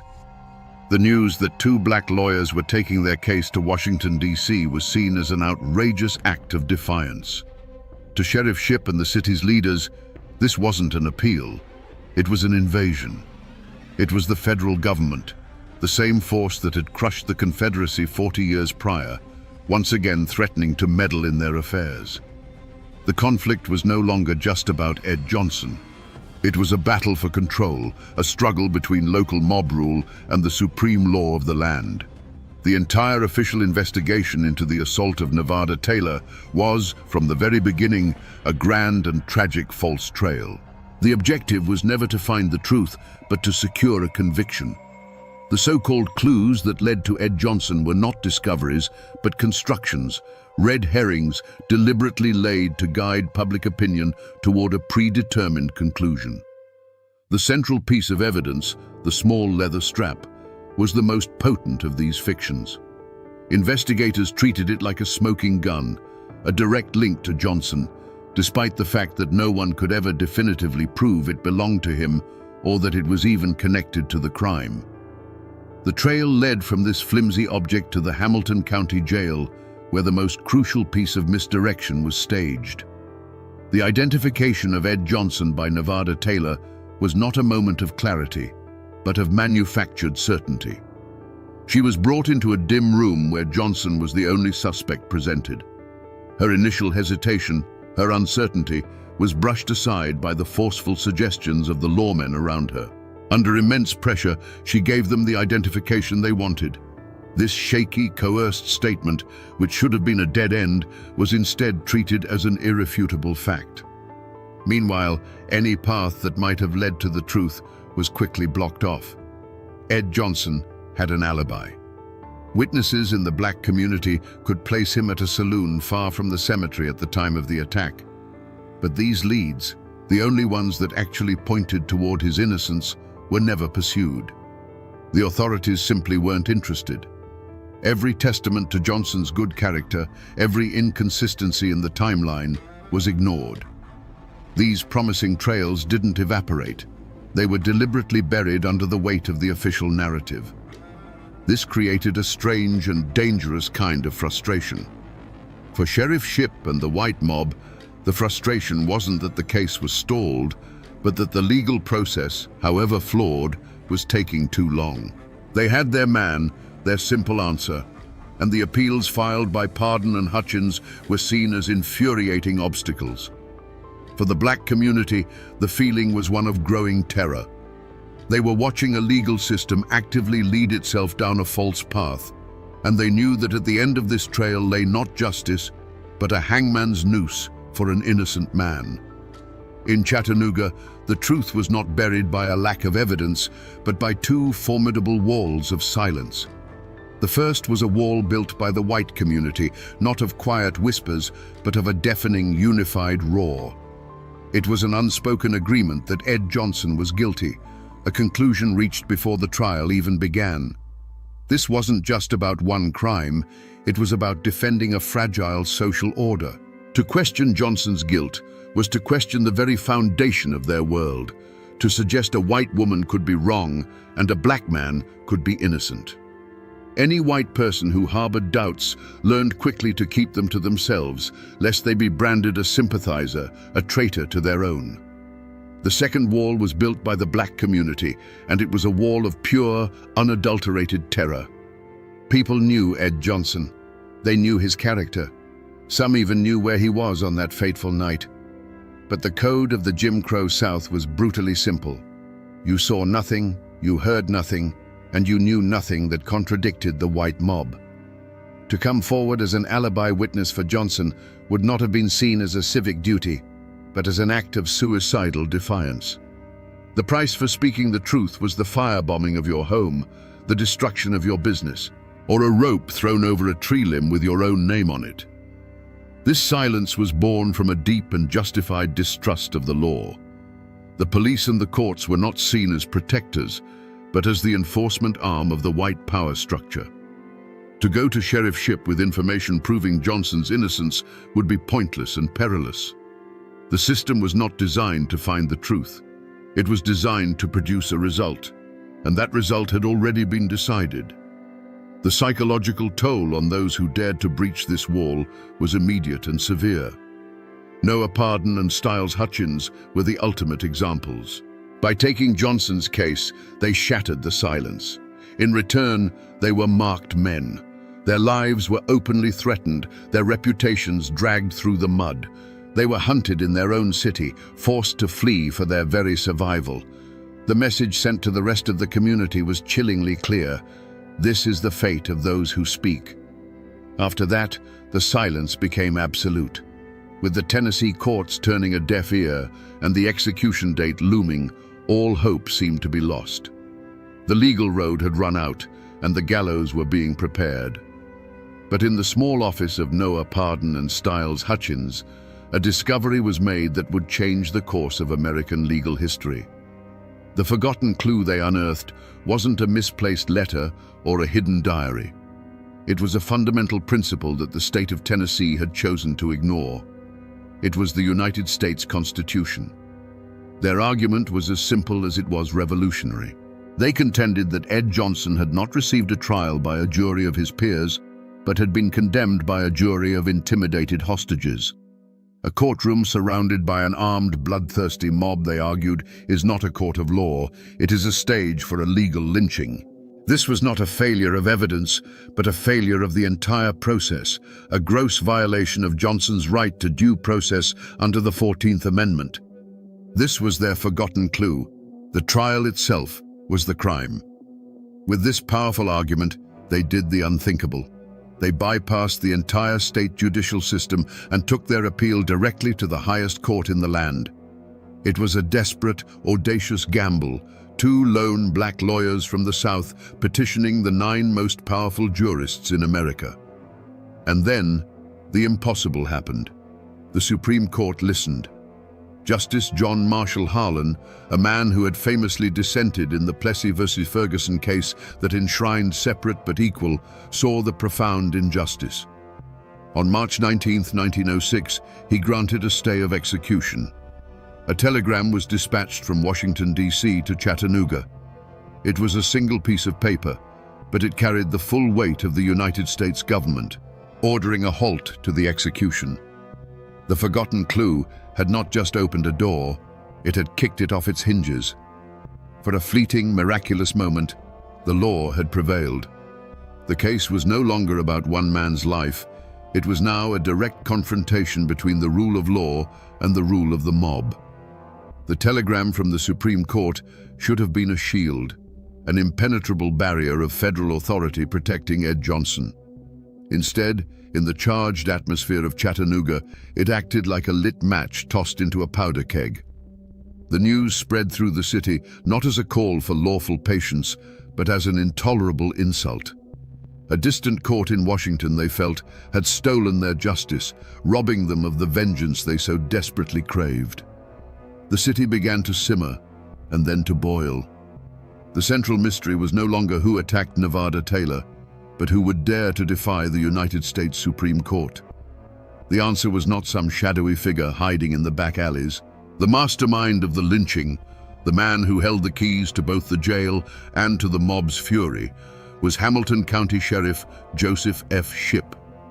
His unmasking came not from a forgotten clue, but from his own deliberate, chilling actions on the night of March 19th. His motive was a toxic cocktail of wounded pride, political calculation, and pure racist ideology. The Supreme Court's stay of execution was a direct and public humiliation. It was a declaration that he, the sheriff, had overseen a failed and unconstitutional trial. In his mind, his authority, his honor, and the honor of his community had been trampled by an interfering federal power. Faced with a choice between his oath to uphold the law of the land and his allegiance to the unwritten code of the mob, Sheriff Shipp made his decision. He would side with the mob. The unmasking is found in the sequence of his orders that night. First, he sent the vast majority of his deputies home, leaving the county jail, which held a man now at the center of a national firestorm, almost completely unguarded. Then, he personally disarmed the one remaining jailer, a man named Nicholson, leaving him with only a single, useless key. He had effectively laid out a welcome mat for the violence he knew was coming. The mob that gathered that night was not a spontaneous eruption of chaos. It was an organized force, its leaders emboldened by the silent, implicit permission of the sheriff. They marched on the jail not with the uncertainty of a riot, but with the confidence of men who knew they would face no resistance. When the sledgehammers began to ring against the jailhouse doors, the sound was not just breaking steel, but the shattering of the rule of law. The true culprits were unmasked, a furious mob acting as the fist, and the county sheriff, the man sworn to stop them, acting as the calculating, treacherous mind. The night air of Chattanooga filled with the rhythmic, brutal clang of steel on steel as the mob's sledgehammers beat against the jailhouse doors. Inside, a terrified Ed Johnson listened as his last line of defense was systematically battered into submission. When the doors finally gave way, a river of angry shouts and menacing faces flooded the corridor. Rough hands seized him, dragging him from the relative safety of his cell out into the cold March street. They marched him through the city, a grim procession lit by flickering torches and street lamps. The mob was a beast with 100 heads, and it was parading its victim towards the altar of its rage, the Walnut Street Bridge. The modern steel structure, a symbol of Chattanooga's progress, became a stage for its most medieval impulse. The dark, swirling waters of the Tennessee River flowed silently below, an indifferent witness to the horror about to unfold. On the bridge, under the vast, starless sky, a thick rope was thrown over a steel girder. In this final, terrifying moment, Ed Johnson was granted a chance to speak. His voice, clear and steady, cut through the jeers of the crowd. He did not beg for his life. He proclaimed his truth. "I am an innocent man," he declared to the faces surrounding him. "I am not guilty of this crime. I have said it all the time and I say it now. God bless you all. I am ready to go." Then he was pushed into the void. The rope snapped taut, but the fall did not bring a swift end. As his body twisted in the air, a leader of the mob raised a pistol. A single sharp crack echoed across the river, and Johnson's body went limp. It was followed by another and another. From the bridge above, a fusillade of gunfire erupted. The night was filled with muzzle flashes, each bright spark followed by the sound of a shot. Over 50 in all, each one a punctuation mark in a statement of pure defiance. And then, as suddenly as it began, it was over. A ringing silence descended upon the bridge, broken only by the whisper of the wind through the steel girders and the distant bark of a dog. Ed Johnson's body hung motionless, a haunting pendulum suspended between the city and the dark river below. The mob, its terrible work done, quietly began to disperse, leaving their gruesome message hanging in the night for all the world to see. News of the lynching in Chattanooga was not just news of a murder, it was news of a rebellion. The mob, aided by the sheriff, had not just killed a man, they had openly defied a direct order from the United States Supreme Court.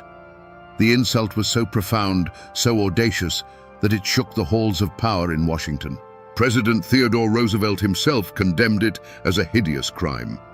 The Supreme Court, its authority fundamentally challenged, decided to do something it had never done before and has never done since.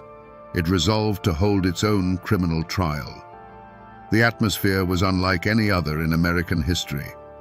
The case of United States versus Shipp was not held in a Tennessee courthouse filled with angry locals, but before the 9 justices of the Supreme Court. The defendants, Sheriff Shipp and several leaders of the mob, were summoned to the nation's capital. They walked into the proceedings not with the demeanor of contrite men, but with a quiet, stubborn defiance. Back home, they were heroes who had upheld the Southern Code. In Washington, they were seen as insurrectionists. They were not on trial for murder. The federal court had no jurisdiction for that, but for something just as fundamental: contempt of court, for spitting in the face of the highest law in the land. Shipp and his men maintained their innocence, claiming they were simply overwhelmed by a spontaneous and uncontrollable mob. They presented themselves as hapless peacekeepers, not willing conspirators. But the evidence, painstakingly gathered by federal investigators, told a different story. A story of deputies sent home, of a jail left intentionally unguarded, of a sheriff who had promised the mob they would not be stopped. The verdict, when it finally came down in 1909, was a thunderclap. The Supreme Court of the United States found Sheriff Joseph F. Shipp and 5 of his associates guilty. It was a seismic moment, the first time the federal government had successfully prosecuted the participants of a lynch mob. But then came the sentence. For orchestrating the murder of a man under federal protection and for defying the highest court in the land, Sheriff Shipp was sentenced to serve just 60 days in a federal jail. Justice, it seemed, had been both served and denied in the very same breath. The verdict established a monumental precedent. The rule of law could and would reach down to challenge mob violence, but the punishment was so laughably light that it felt like a slap on the wrist. Shipp served his time and returned to Chattanooga not as a disgraced criminal, but as a celebrated martyr, his reputation enhanced by his brief and comfortable imprisonment. The verdict was a landmark victory for the principle of law, but a bitterly hollow one for the cause of true justice. The lives of everyone touched by the tragedy of Ed Johnson were permanently fractured, their futures sent spinning in new and often tragic directions. For the 2 men who fought for him, Noah Pardon and Styles Hutchins, the price of their courage was exile. They were hounded from the city they sought to better, their legal practices destroyed, and their lives under constant threat. They became fugitives from the very mob they had tried to defeat in a courtroom, forced to rebuild their lives in the anonymity of the North, their names whispered in Chattanooga's black community with a mixture of reverence and fear. They had won a moral victory, but suffered a devastating personal defeat. The opposite was true for Sheriff Joseph Shipp. He did not return from his 60-day sentence in shame. He was welcomed back to Chattanooga as a conquering hero. He walked the streets not as a convicted criminal who had defied the Supreme Court, but as a champion of Southern honor who had stood up to federal overreach. His complicity in the lynching did not end his career. It solidified his legacy among the white majority. He became a living symbol of the South's defiance, his life a testament to the fact that in the Jim Crow era, some crimes were not only tolerated, but celebrated. Nevada Taylor, the young woman whose assault was the catalyst for the entire nightmare, retreated into a life of quiet obscurity. The trauma of that night in the cemetery was compounded by the horror of what was done in her name. She never spoke publicly of the events again, living out her days in the long shadow of a crime she survived and a murder she inadvertently caused. Her life, like Johnson's, was irrevocably defined by that one terrible night. For the black community of Chattanooga, the lynching of Ed Johnson became a ghost story told for generations, a brutal lesson in the consequences of defiance. It cast a pall of fear that lingered for decades, reinforcing the city's rigid racial hierarchy with the haunting image of a body hanging from the Walnut Street Bridge.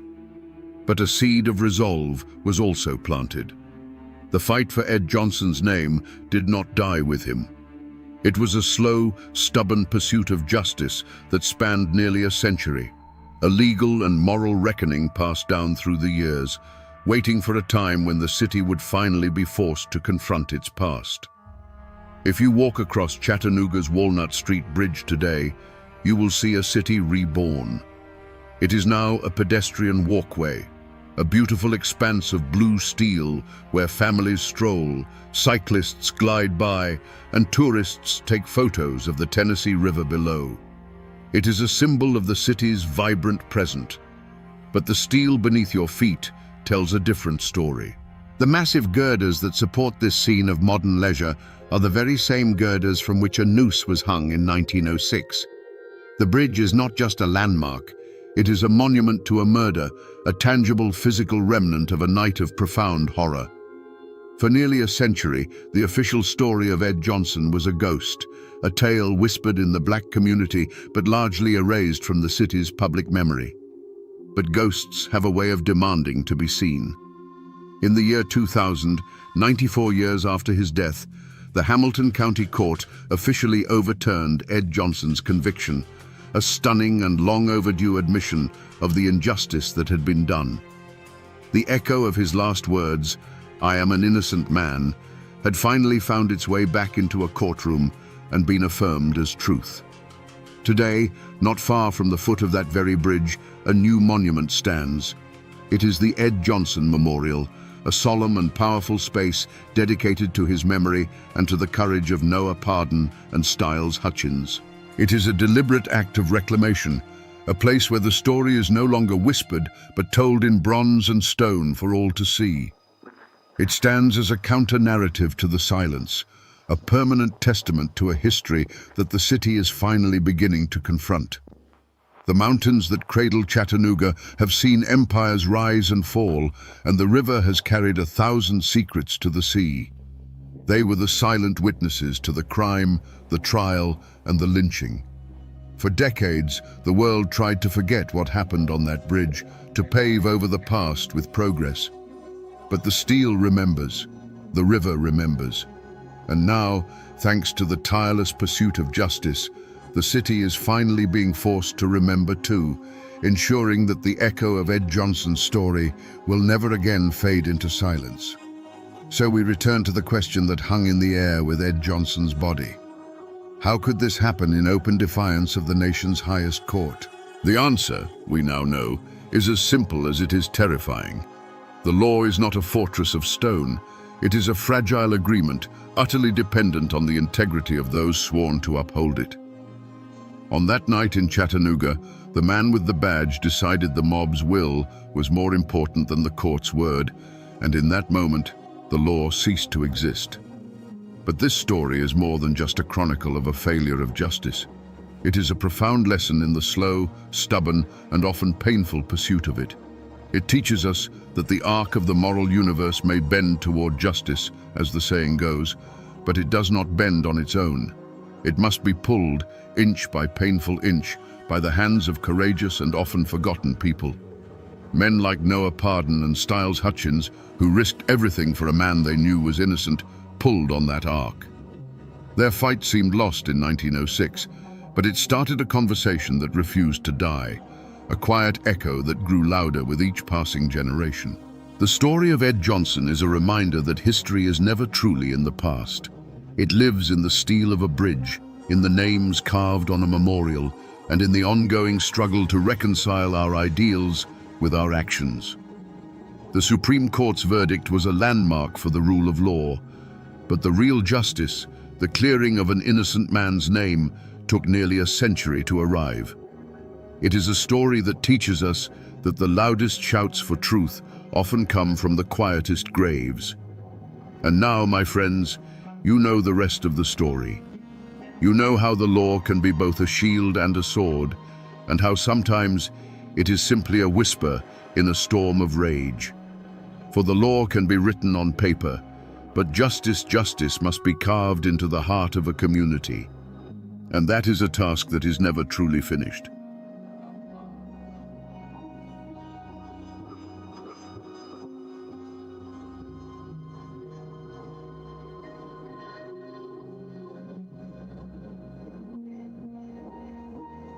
In the heart of Tennessee's mountains stands a stone beast the locals called the End of the Road, Brushy Mountain State Prison. They built it to hold the most dangerous men alive, but they say the real jailer wasn't the guards or the walls, but the ancient, unforgiving mountain itself. The official history tells of riots, brutality, and the escape of America's most hated man. But the old tales whisper of something darker, a curse born of blood and coal, one that traps souls within its stones long after their sentences have ended. Today, we'll peel back the layers of time and fear to ask, what really happened inside the prison that the mountain would never let go? Before the first stone of Brushy Mountain was laid, before its shadow fell across the valley, this was a different world. The Cumberland Mountains weren't a cage, they were a sanctuary. Life here moved to the rhythm of the seasons, dictated by the rising sun and the flow of the creeks. Families lived in cabins tucked into deep hollows, surrounded by forests so thick they seemed to swallow the sky. It was a hard life, to be sure, carved out of rock and stubborn soil, but it was a life of profound freedom. The men of this place were miners, but they were free men. Every morning they'd walk into the dark mouths of the earth, not in chains, but with a lunch pail in one hand and a pickaxe in the other. This work was brutal, dangerous, and it stole the breath from their lungs, but it was honest. It was how they fed their children and kept a fire in the hearth. They were bound not by guards, but by a powerful, unspoken code of community. They looked out for one another because in the deep dark, your neighbor was the only law that mattered. They were a proud and independent people, descendants of Scots-Irish settlers who had come to these mountains seeking solitude and a life of their own making. They asked for little from the outside world and wanted even less from its governments. Their wealth wasn't measured in dollars, but in the yield of their gardens, the strength of their families, and the unshakable knowledge that this land, these hills, these creeks, belonged to them. They had everything they needed. But far away from these quiet hollows, in the halls of power, men with ledgers and contracts were drawing lines on maps. They saw the rich seams of coal not as a lifeline for mountain families, but as fuel for a new industrial age. And to get that fuel as cheaply as possible, they were willing to make a deal with the devil. A plan was being hatched, a monstrous idea that would turn the state's prisons into a source of cheap labor. A rumor began to snake through the mountains, a whisper of a new kind of miner coming to the creeks, a miner who worked in chains and who would take the very bread from their tables. The world they knew was about to be burned to the ground. The ground for this conflict had been fertile for generations. The people of the mountains had a long and bitter memory when it came to outsiders with promises and contracts. They remembered their grandfathers telling stories of timber barons who stripped the hills bare and left, and land agents who tricked men who couldn't read into signing away their mineral rights for a pittance. So when the coal companies arrived, they were viewed with a deep, ingrained suspicion. The company men, with their clean hands and city suits, were a different breed, and their promises of prosperity always seemed to come with a hidden cost. This new threat, the convict lease system, was an echo of those old grievances. It wasn't just about jobs, it was about dignity. The miners saw it as a deliberate slap in the face, a message from the state and the companies that their hard, dangerous labor was worth so little it could be replaced by the forced toil of prisoners. It was, in their eyes, a different kind of slavery being brought to their doorstep, designed to break their unions and grind them into submission. The old wound of being seen as backward and expendable by the outside world was torn open once again. The talk started in whispers, carried from one mining camp to the next. A man would come over the ridge from Coal Creek with news, his voice low and urgent as he shared what he'd heard. At first, it was just rumors. They're building a stockade up by the Briceville mine. Heard they signed a contract with the state for 100 men. At the company store, at church gatherings, around the fire at night, the whispers grew into a steady, angry murmur. Soon, the talk started to curdle. Fear and speculation twisted the facts into something monstrous. 100 convicts became 500. A plan to supplement the workforce became a plot to replace them all. Every word was like a piece of dry kindling, carefully stacked at the miners' doorsteps. The convicts themselves, men they had never seen, were no longer viewed as unfortunate souls. They became a faceless symbol of the miners' own impending starvation, the instrument of their destruction. The community, once bound by solidarity, was now bound by a shared and growing rage. The fuse that had been sputtering for months was finally lit in the summer of 1891. The Tennessee Coal Mining Company, emboldened by the state's backing, made its move. They fired their free miners at Briceville, evicted them from their company-owned homes, and marched in a new workforce, convicts in black and white stripes, shackled and under the watch of armed guards. This was no longer a threat whispered in the shadows. It was a reality, stark and brutal. Men who had spent their lives in the mines were now cast out, watching from the hills as prisoners took their place. The initial reaction was a wave of cold, silent fury. That night, in a secluded hollow, lit only by the flickering light of torches, hundreds of miners gathered. You could see the resolve hardening in their eyes. These were not men given to idle threats. They were men of action, pushed to the absolute edge. They didn't speak of protest or petitions. They spoke of taking back what was theirs. A decision was made, a pact sealed not with a handshake, but with the grim nodding of heads and the quiet cleaning of rifles. They would not stand by and starve.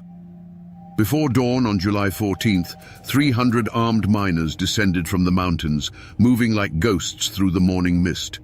They surrounded the convict stockade at Briceville. There was no shouting, no chaotic mob. This was a disciplined, determined force. They presented their ultimatum to the guards: surrender the stockade and the prisoners, or face the consequences. The guards, looking out at the sea of determined faces and the barrels of hundreds of rifles glinting in the twilight, knew they stood no chance. They surrendered without a shot being fired. But what happened next stunned the authorities. The miners didn't harm the convicts. They saw them not as enemies, but as fellow victims of a corrupt system. They broke open the stockade, gave the prisoners food and civilian clothes, and marched them to the nearest train station. They put them on a train and sent them to Knoxville with a simple, defiant message for the governor. We will not work alongside convicts, and we will not allow them to work here. They had committed an open act of insurrection. They had drawn a line in the coal dust, and in doing so had declared war on the state of Tennessee. There was no turning back now. The first move had been made, and the entire state held its breath, waiting for the violent reply that was sure to come. The state's answer to the rebellion wasn't a single battle, but a slow, grinding execution of the human spirit. They found their diabolical solution. They would build their own prison with their own mine, and the miners who had defied them would be its first inhabitants. And they would build it themselves. They brought them in chains, not to a finished building, but to the raw, untamed foot of Brushy Mountain. Their first order was to pick up a sledgehammer and attack the very cliffs that would become their tomb. This wasn't a slaughter of bullets and knives. It was a slaughter of exhaustion and despair. The days began before sunrise and ended long after sunset, a relentless rhythm of steel striking stone. The air, thick with grey dust, became a constant shroud, coating their skin, filling their lungs, and turning their desperate coughs into a rasping choir. The only sounds were the sharp crack of the guards' whips against the rock, the groans of men lifting stones beyond their strength, and the rhythmic, hollow clang of hammers that beat like a dying heart. From the nearby hollows, you couldn't see the faces of the men, only their silhouettes against the raw face of the mountain. You'd see them moving like specters in the dust, a long, broken line of humanity being slowly erased. Sometimes, a silhouette would simply falter and disappear, collapsing in a heap. There was no ceremony. The work wouldn't even pause. The others would just keep swinging, their eyes fixed on the stone in front of them, not daring to look at the man who had just been swallowed by the mountain. The mountain itself seemed to be a silent, hungry participant. The stones they quarried were cold and sharp, tearing at their hands until they were raw and bleeding. It was as if the mountain was demanding a price, and the mortar that would hold the walls together was a mixture of sand, water, and the sweat and blood of these men. Every stone they lifted was soaked in their misery. Every block they set in place was a monument to their stolen freedom. With their own bleeding hands, they built their tomb, stone by agonizing stone. They watched the walls rise around them, a grey tide of granite that blotted out the trees, the sky, and any last sliver of hope. They were building their own cage, and they knew it. The final act of this slaughter was not a gunshot, but a sound. The deafening clang of a massive iron gate swinging shut for the very first time. The lock turned, and the men who had built the fortress were now its first official prisoners. Their rebellion was over. Their world was gone, and the mountain had them. When the last stone was set, and the great iron gate slammed shut, a new kind of silence fell over the valley. It was not the peaceful quiet of the mountains. It was a silence so deep it had weight, pressing down on the men inside and the hollows outside. The dust of construction settled, revealing the finished prison not as a building, but as a scar of grey stone carved into the green landscape. The Cold Creek War was over. The rebellion was crushed. And for the men who had fought for their freedom, the world had shrunk to the space between four stone walls. Inside, they were no longer miners or rebels. They were stripped of their names, their clothes, their pasts, and given a number and a striped uniform. The fight for justice was replaced by a grim, daily struggle for survival. And in the cruelest twist of fate, the state opened its own coal mine right on the prison grounds. The very thing they had fought against, being forced to work in a mine to enrich the state, had become their life sentence. They now descended into the earth each day, not as free men, but as the state's property, digging the black heart out of the mountain that held them captive. For those who survived the mines, a new society began to form within the walls, governed by its own brutal laws. The guards were kings, their word absolute, and their fists the only justice. The slightest infraction could land a man in the hole, a pitch-black cell deep in the foundations, a place where the damp chill and total darkness were designed to strip away not just hope, but sanity itself. A hierarchy of violence took root among the inmates, and the men who had once stood shoulder to shoulder in rebellion now looked at each other with suspicion and fear. Outside, in the surrounding communities, the prison stood as a constant, terrifying monument to their defeat. The mountain had swallowed their husbands, their sons, their fathers. The spirit of defiance that had burned so brightly was extinguished, replaced by a pervasive fear. Families spoke of the men in Brushy Mountain in hushed whispers, as if the very walls had ears.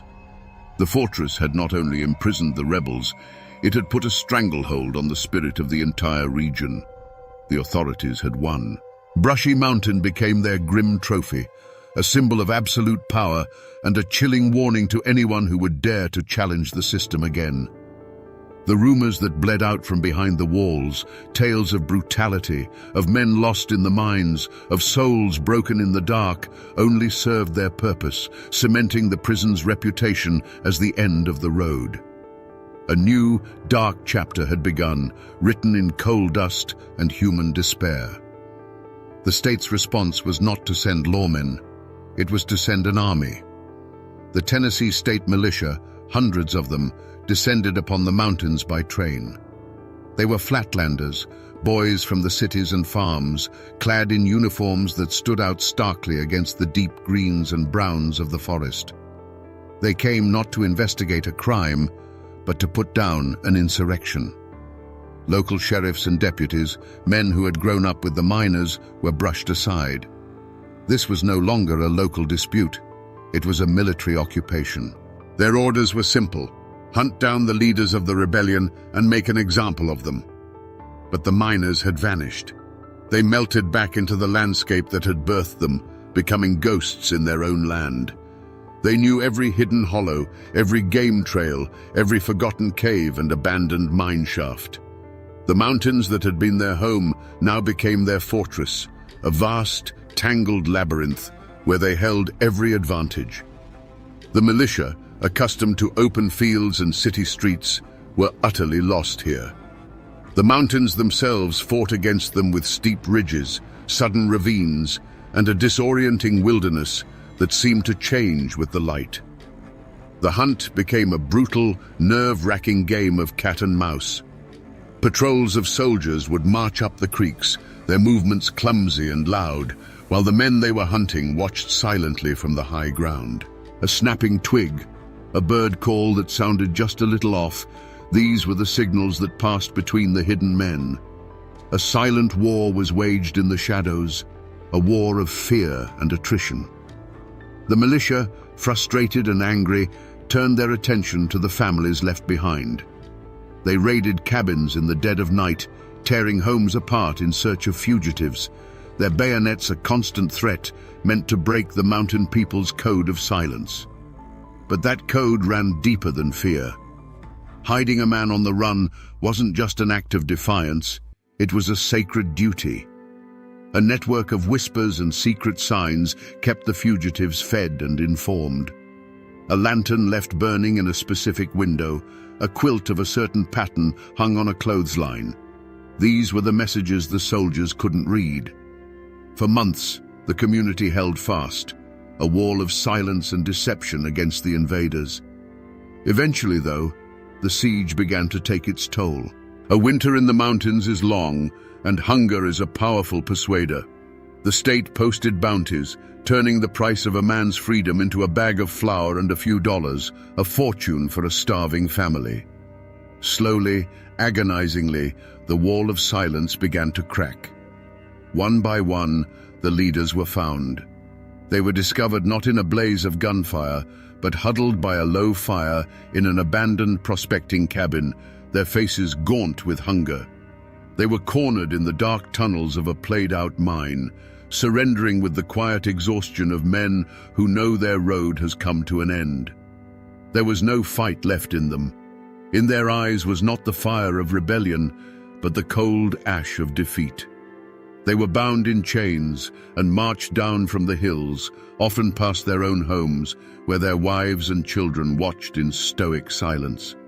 Their long, desperate hunt in the shadows was over, and they all knew where they were going next. They were being taken back to the stone monster they had built, this time to be fed into its belly. The trials, when they came, were not about discovering truth. They were a public ritual of humiliation, a final breaking of the miner's spirit. The leaders of the rebellion were marched in chains into county courthouses packed to the rafters. On one side sat their families, women and children with faces carved from stone, their eyes holding a silent, defiant grief.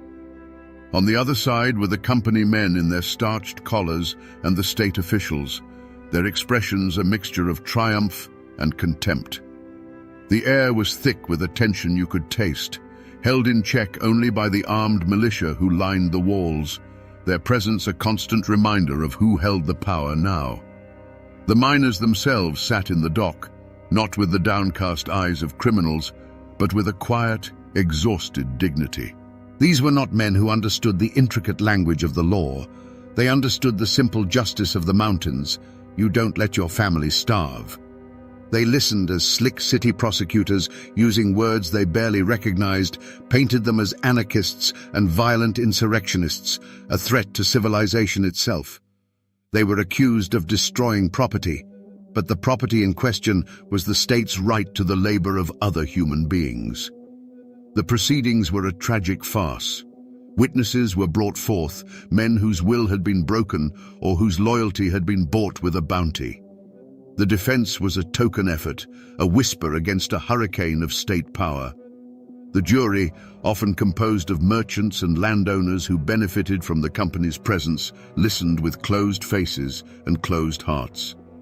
The real verdict had been decided months before, not in a jury room, but in the governor's mansion and the coal company's boardroom. When the foreman finally stood to read the verdict, there was no gasp of surprise. Guilty. The word fell into the silent room like a stone into a deep well. There were no tears from the families, only a tightening of jaws. The company men exchanged quiet, satisfied nods. The defendants themselves simply stared ahead, their faces betraying nothing. They had known from the moment the chains were locked on their wrists that this was the only possible outcome. Their freedom was gavelled away, their fight officially declared a crime. But the final, cruelest blow was the sentence. The judge, a man who saw them not as desperate fathers, but as a disease to be cured, condemned them to years of hard labor. And in a moment of supreme, calculated irony, he sentenced them to serve that time at the new Brushy Mountain State Penitentiary. They were being sent back to the stone monster they had been forced to build, to work the state's coal mine under the very system they had risked their lives to destroy. Was it justice? Or was it merely the law of the powerful, a tool to crush the desperate and sanctify the cruel? The mountains had their own code of right and wrong, but on that day, the law of men had spoken, and its voice was the sound of a prison gate slamming shut. Today, you can drive right up to the gates of Brushy Mountain. It's a tourist attraction. You can take a guided tour, eat at a restaurant called the Warden's Table, and even buy moonshine legally distilled on the very grounds where men were once broken. Tourists smile for photos, posing in the cell that once held James Earl Ray, their laughter echoing in the same spaces that once held only despair. It is a strange, surreal carnival built on a foundation of forgotten pain. But if you look past the gift shop and the polished exhibits, the echoes of that first desperate fight are still there. Run your hand along the cold, grey stones of the outer wall. You're touching the very blocks that were quarried and hoisted into place by the exhausted, bleeding hands of the Coal Creek rebels. The prison itself is their truest, most terrible monument. Most of those men never saw the outside world again. They died in the prison mine, their lungs choked with coal dust, or they simply withered away in the hole. Their names are largely lost to history, etched only on the crumbling pages of forgotten ledgers. But their bloodlines still run through these hollows.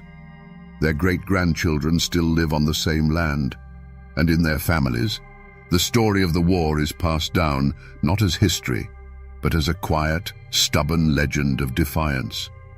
The physical traces are scattered across the landscape like old bones.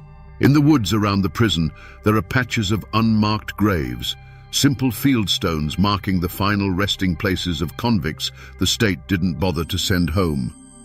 The old mine portals, the very ones the rebels worked, are still visible as dark, collapsed scars on the mountainside, sealed with concrete but still seeming to exhale a cold, dead air.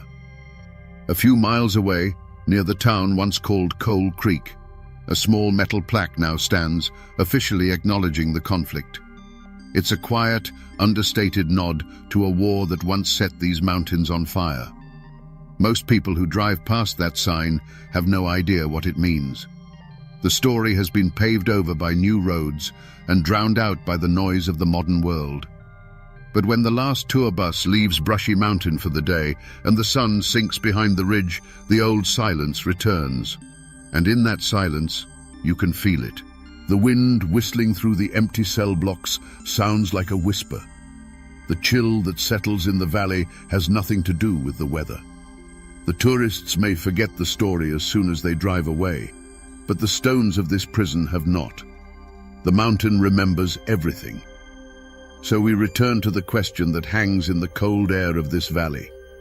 What is the real curse of Brushy Mountain? Is it the restless spirit of a long-dead inmate, or the shadows that flicker in empty cells? The truth, as it so often is in these mountains, is something far more human and therefore far more chilling. The curse of Brushy Mountain was not born of supernatural forces. It was forged in the fire of human greed and ratified by the cold hand of injustice. The prison wasn't just built on a foundation of stone. It was built on the ashes of a people's rebellion for the simple right to live with dignity. This is more than just the story of a building. It is a story about the indomitable Appalachian spirit. It's a testament to men who were told their hard lives and their families didn't matter, and who answered by shaking the very foundations of the state. They lost their war, yes. They were chained and broken, and many were buried in unmarked graves. But the memory of their defiance is now embedded in these hills, a lesson that must not be forgotten. That even when the fight seems hopeless, there is a profound power, a profound honor in standing your ground. So the next time you hear the name Brushy Mountain, don't just think of infamous escapees or tales of hauntings. Think of those first prisoners. Think of the free miners of Coal Creek who were forced to build their own tomb, stone by blood-soaked stone. Because their story is the prison's true foundation. It is the secret the mountain has held for over a century. And now, my friends, you know the rest of the story. On a cold autumn morning in 1927, The rising sun burned the mist off a treacherous mountain road known as Devil's Drop. It revealed a scene of brutal final silence. A Ford V8, its metal skin peppered with bullet holes, sat angled against a fallen tree. Beside it, his life staining the dark Carolina soil, lay William Bill Young, the undisputed king of the region's white lightning trade. His cargo of whiskey was gone. His life was gone. The mountains don't give up their secrets easily. The official law called it a bootlegger's quarrel and looked the other way. But this single act of violence didn't just end a man's life. It started a legend. It gave birth to a story of a love so powerful it refused to die, and a ghost that walks these hills to this very day. Today, we're going to peel back the layers of myth and memory to find the truth behind the haunting of Silver Creek Cemetery. To understand the ghost, you must first understand the man she mourned and the world he ruled. The 1920s in the Blue Ridge Mountains were a time of quiet defiance. For generations, turning corn into whiskey was a way of life, a craft that put food on the table when cash was a stranger in these parts. Prohibition wasn't a law to these people. It was a declaration of war from a distant government that neither knew nor cared about their struggles. In this world, William Bill Young was not just a criminal. He was royalty. He was the Prince of White Lightning. His stills were tucked away in rhododendron hells, so thick and tangled, no federal agent could ever hope to find them. And his product wasn't the harsh, blinding moonshine of cheap renown. It was smooth, clean, and powerful, a spirit sought by name in the fine parlors of Charlotte and Asheville. He was a folk hero, a handsome and charismatic figure who drove a Ford V8 modified to outrun any lawman on the twisting mountain roads. But Bill Young's greatest treasure wasn't his reputation or his souped-up engine. It was his wife, Eleanora. She was said to be a preacher's daughter from a neighboring valley, a woman with a gentle soul and hair the color of dark honey. Her quiet grace was the perfect counterpoint to his dangerous life. She was the calm at the center of his storm, the one person who saw the husband and the father, not the outlaw. Their love was a local legend in itself, as fierce and untamed as the landscape around them. In a life defined by risk, by late-night runs with no headlights, by the constant threat of the law and jealous rivals, Eleanora was his one safe harbor. She was the reason he came home. The small cabin they shared was a world away from the stills and the chases, a sanctuary filled with a love that felt unshakable. Yet, in those mountains, success casts a long and hungry shadow. Bill's legend grew, and so did the jealousy of other men. Whispers began to circulate about a new outfit, ruthless men from over the state line in Tennessee. They didn't follow the old codes of honor among moonshiners. They were profiteers who saw Bill's territory not as something earned, but as something to be taken. This was the unspoken vulnerability in their lives, the gathering storm on the edge of their perfect world, a threat that was closer than either of them knew. It was a local farmer on his way to market who found him, his mule stopping dead in the road, ears twitching at a scene that was deeply, horribly wrong. The unnatural silence was the first thing he noticed. No birdsong, no rustle of squirrels, just the quiet hum of a world holding its breath. Bill Young's Ford V8 was a monument to the violence. Its shattered headlights stared blindly at the sky, and its dark paint was marred by a dozen jagged holes. The driver's side door was open, swinging slightly in the morning breeze. The county sheriff, a man who knew these hills and its people, arrived an hour later. He meticulously walked the scene, his eyes missing nothing. The evidence told a story, but it was a fragmented one. The large oak tree blocking the road hadn't fallen by chance. He could see the fresh, clean cuts of an axe at its base. It was a classic ambush. He found spent rifle casings glinting in the dirt on the high bank of the road, suggesting the attackers had the advantage of cover and elevation. Bill's own pistol was clutched in his cold hand, all 6 rounds fired. He hadn't gone down without a fight. The ground itself held the most telling clues. In the damp earth, the sheriff could make out at least 3, maybe 4, distinct sets of boot prints, none of which belonged to Bill. They were heavy, purposeful tracks that spoke of men who moved with confidence. They had swarmed the car, and other tracks showed where they had hauled the heavy crates of liquor away, their trail leading to the edge of the woods before vanishing completely into the thick undergrowth. It was efficient. It was professional. But the scene was also a puzzle of contradictions.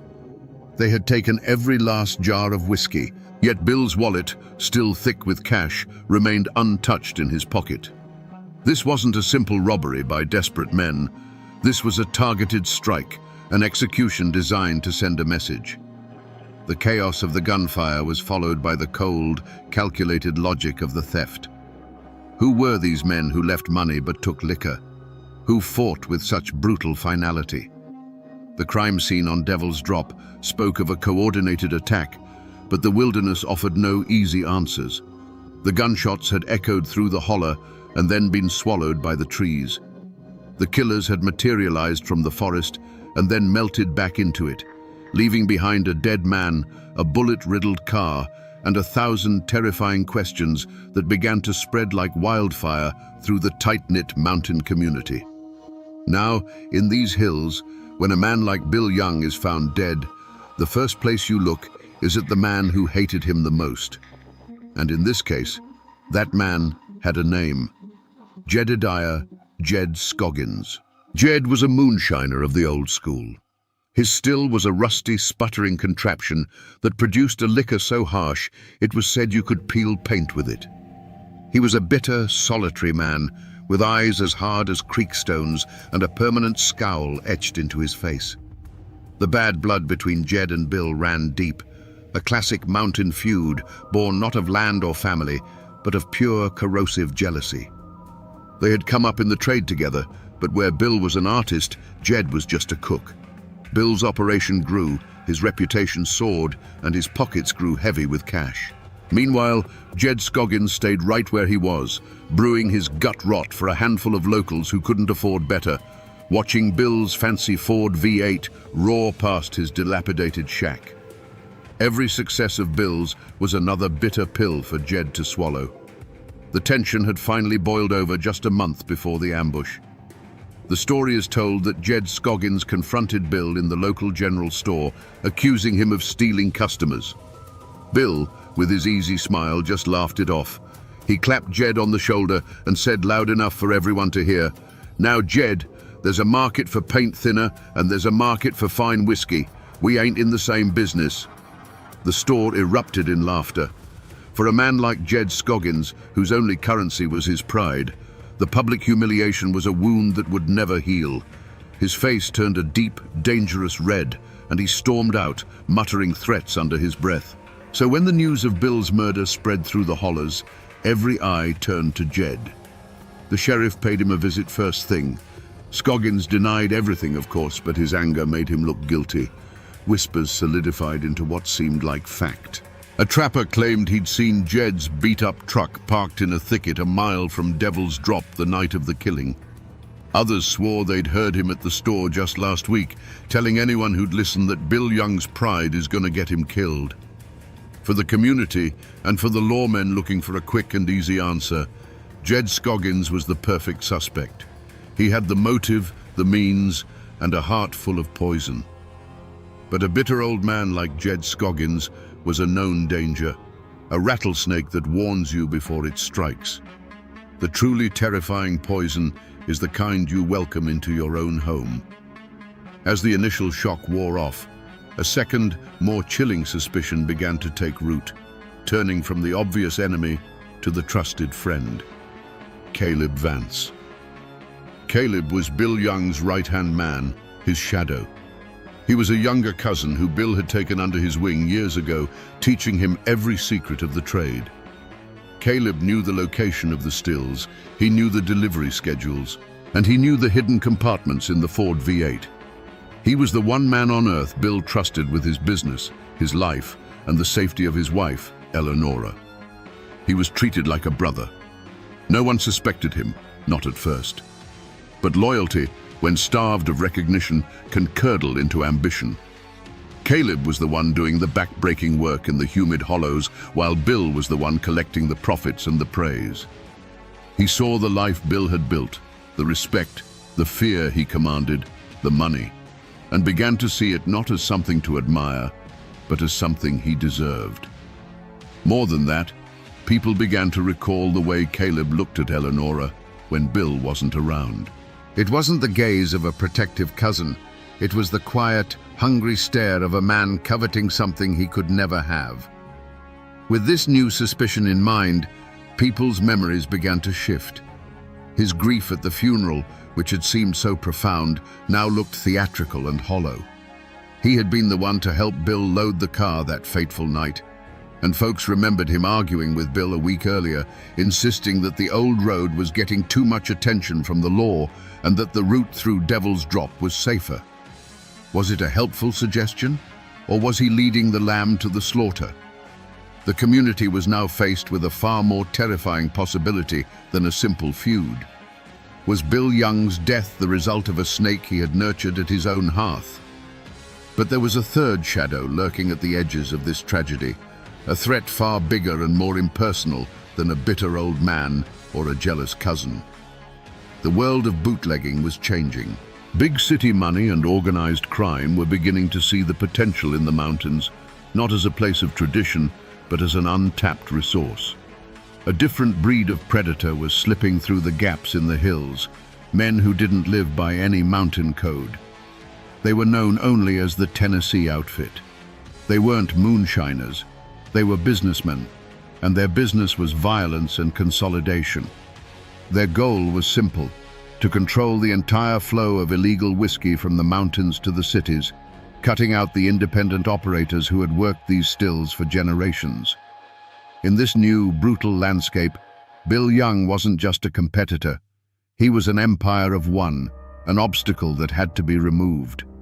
Their motive was the coldest and cleanest of all: pure profit. They coveted Bill's pristine product, his well-established routes, and his list of wealthy clients.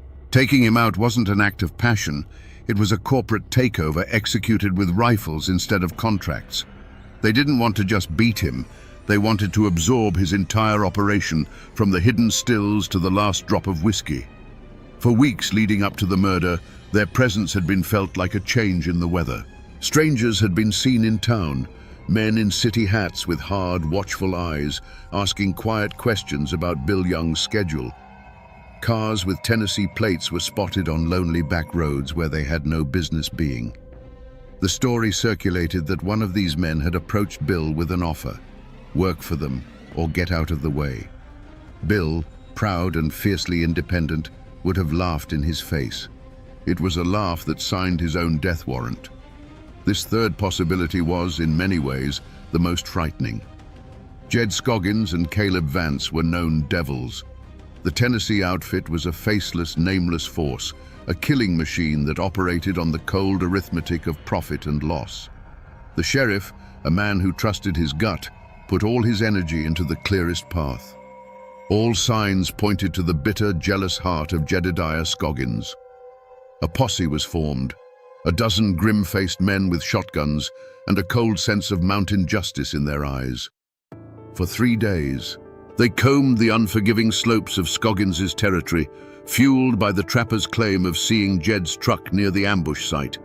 They navigated briar-choked ravines and followed cold tracks through mist-filled hollows, certain that every step brought them closer to their man. They finally cornered him at his ramshackle cabin, expecting a desperate shootout. But what they found was anticlimax and confusion. Jed Scoggins wasn't armed and ready for a fight. He was laid up in a filthy cot, his leg crudely splintered and swollen to twice its normal size. He spat tobacco juice onto the floor and cursed them for fools. His alibi was ironclad and delivered by the one man in the county whose word was beyond question: the old doctor. The doctor confirmed he'd been at Jed's cabin the entire night of the murder, setting a nasty break after a tree-felling accident. Jed Scoggins, for all his venom, hadn't been anywhere near Devil's Drop. The most promising lead had evaporated into thin air. The sheriff then turned his attention to Caleb Vance. He questioned Bill's cousin for hours, but it was like trying to hold on to water. Caleb's story was seamless, his grief a perfect shield against any probing question. He expressed shock and sorrow that anyone could suspect him. Without a single piece of hard evidence, the whispers against him remained just that, powerless whispers. And as for the Tennessee outfit, they were smoke. The sheriff sent inquiries across the state line, but the men in city hats were ghosts. They had no names, no faces anyone could clearly recall, and had vanished as quickly as they had appeared. The investigation had hit a wall. Every trail had grown cold, every promising clue turned to dust in the sheriff's hands. The initial roar for justice in the community faded to a nervous, fearful murmur. The killer, it seemed, had gotten away clean. And if a man as powerful as Bill Young could be struck down so easily, then nobody was safe. In the days that followed the failed investigation, a new kind of quiet fell over the mountains. It wasn't the peaceful quiet of an autumn evening. It was a cold, heavy silence, the kind that suffocates truth. The initial outrage over Bill's murder had curdled into something else. Doors that were once open were now bolted.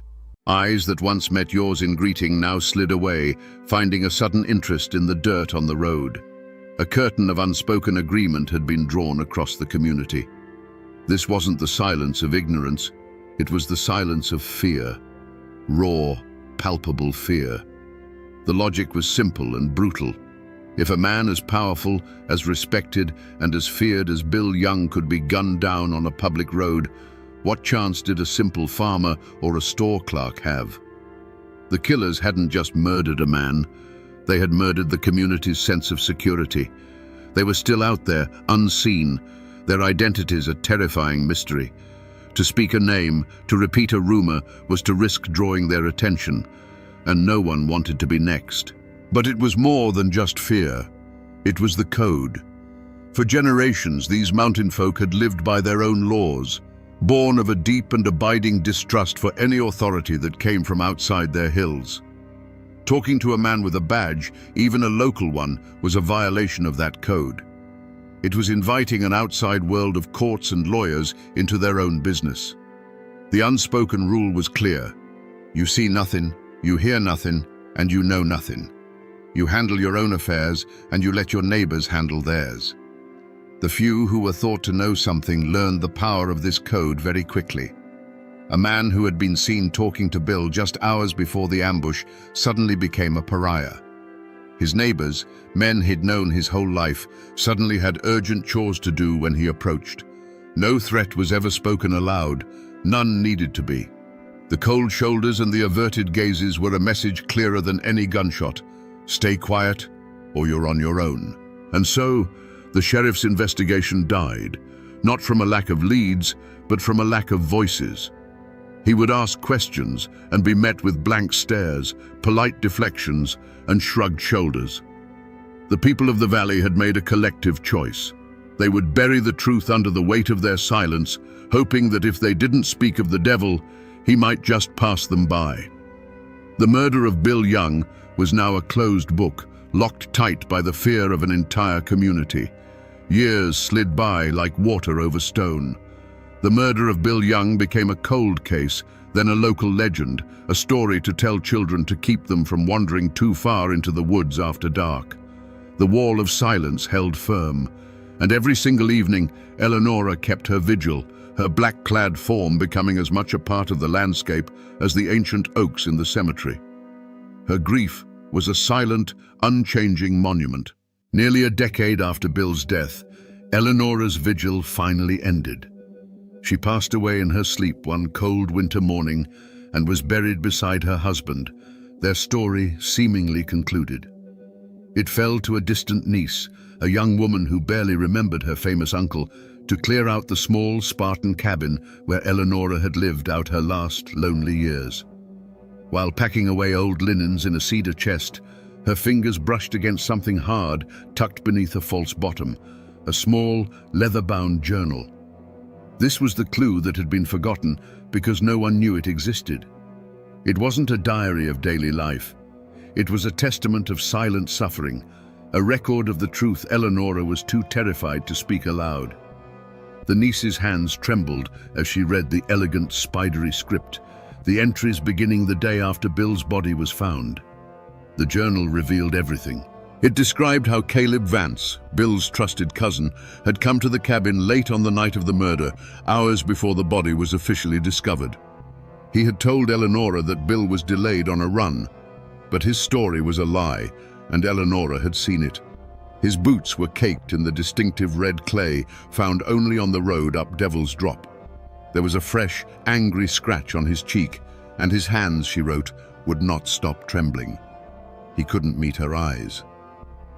When the news came the next morning, the terrible truth clicked into place in her heart. The journal laid it all bare. Her agonizing suspicion that Caleb, driven by a poisonous mix of greed and ambition, had been the inside man. He had made a deal with the Tennessee outfit, giving them the route, the time, and the assurance that Bill would be alone. He had led his own cousin, his own blood, into a fatal trap. The discovery of that journal, a quiet voice from beyond the grave, didn't just point to a new suspect. It shattered the entire foundation of the mystery and screamed out the name of the true betrayer. The case of Bill Young was suddenly, violently alive again. The sheriff, now a much older man with the weight of years in his eyes, took the small leather journal from the nervous young woman. He opened it with a sense of weary duty, expecting the rambling thoughts of a grieving widow. But as he read Eleanora's precise, heartbreaking prose, the years fell away. He wasn't an old sheriff in a quiet office. He was back on Devil's Drop, smelling the gunpowder and the cold morning air. The words on the page were a voice from the grave, a testimony that time had not been able to silence. There, in Eleanora's own hand, was the key. Caleb Vance's visit, the red clay on his boots, the lie in his eyes. Armed with the truth that had been buried for a decade, the sheriff walked out of his office and down the main street. He found Caleb Vance where he always was, overseeing a small timber business he'd built on the ashes of Bill Young's empire. Caleb was heavier now, a respected man in the community, his past betrayal hidden behind a facade of quiet competence. The sheriff didn't raise his voice. He simply held out the open journal. "Eleanora kept a record, Caleb," he said, his voice low and steady. "She wrote it all down." At the sight of that familiar script, the mask that Caleb Vance had worn for 10 long years shattered. The color drained from his face. It wasn't the law that broke him. It was the ghost of the woman whose love he had craved and whose husband he had betrayed. In a torrent of words, the confession poured out of him, a decade of guilt and resentment. He had been the engine, and Bill had been the face. He had sweated over the stills while Bill collected the glory. He had watched Bill with Eleanora, a love so complete it left no room for anyone else, and the poison of jealousy had festered into a murderous ambition. His confession finally gave a name to the faceless external threat. He admitted to meeting with the Tennessee outfit, giving them everything they needed. He drew them a map of Devil's Drop. He told them the exact time Bill's Ford would round the tight bend. He assured them Bill would be alone and that the local law wouldn't look too hard into a bootlegger's death. It was the perfect crime, a partnership between inside knowledge and outside muscle. The full, horrifying truth was finally laid bare for all to see. It wasn't a feud with Jed Scoggins. It wasn't a random attack by outsiders. It was a cold-blooded pact, a conspiracy born in the heart of Bill Young's own family. Caleb Vance, the trusted cousin, had been the serpent in the garden. He had opened the gate and let the wolves in, all for a share of the profits and the empty hope that with Bill gone, Eleanora might finally see him. The central mystery was solved, and the answer was a betrayal so profound it was almost unthinkable. The man who had mourned the loudest at the funeral had been the one who orchestrated the killing. Now, with Caleb's confession echoing across a decade of silence, we can finally see the events of that night as they truly happened. We can go back to Devil's Drop and bear witness to the full, heartbreaking story. On that moonless autumn night, The engine of the Ford V8 was a low, confident rumble, the only sound in the sleeping hollow. Behind the wheel, Bill Young was in his element. The road was treacherous, the car was heavy with its precious cargo, but this was a dance he knew by heart. He was thinking of home, of the warmth of the fire, of Eleonora waiting. As he rounded the tight bend, his headlights caught the dark, solid line of the fallen oak. He slowed to a stop, his mind already working on the problem, a flicker of annoyance but not yet alarm. The alarm came a second later. It wasn't a sound, it was a feeling. A subtle shift in the shadows on the high bank to his left, a glint of moonlight on something that shouldn't have been there. In that split second of cold realization, the night exploded. The silence was torn apart by a sound like 100 dry branches snapping at once. It wasn't just a gunshot, it was a volley, a deafening crackle of coordinated rifle fire.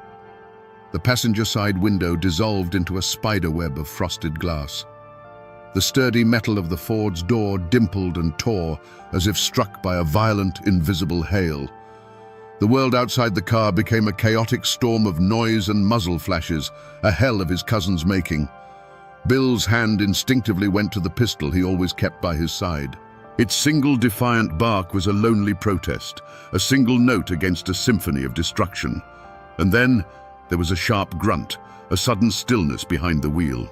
The last sound from him was the heavy thud of his body slumping against the driver's side door. His fight was over. The gunfire stopped. A profound, ringing silence descended, thicker and heavier than before. Shadows detached themselves from the tree line, solidifying into the shapes of men. They moved with a cold, detached efficiency. They didn't even glance at the figure in the car. Their focus was on the cargo. The back doors were pried open, and crate after crate of mason jars were hauled into the darkness. Their movements were swift, practiced, leaving no trace but their boot prints in the mud. When the last crate was gone, the men melted back into the woods as silently as they had appeared. They left behind a scene of chilling stillness. The shattered headlights cast jagged, broken beams into the darkness, like the eyes of a great beast that had been blinded. The air, once crisp with the scent of pine, now hung heavy with the acrid smell of burnt gunpowder. The only movement was a thin trickle of whiskey from a single shattered jar, its clear liquid mixing with the dark, damp earth in a final, wasted offering. The trial of Caleb Vance was more than a legal proceeding.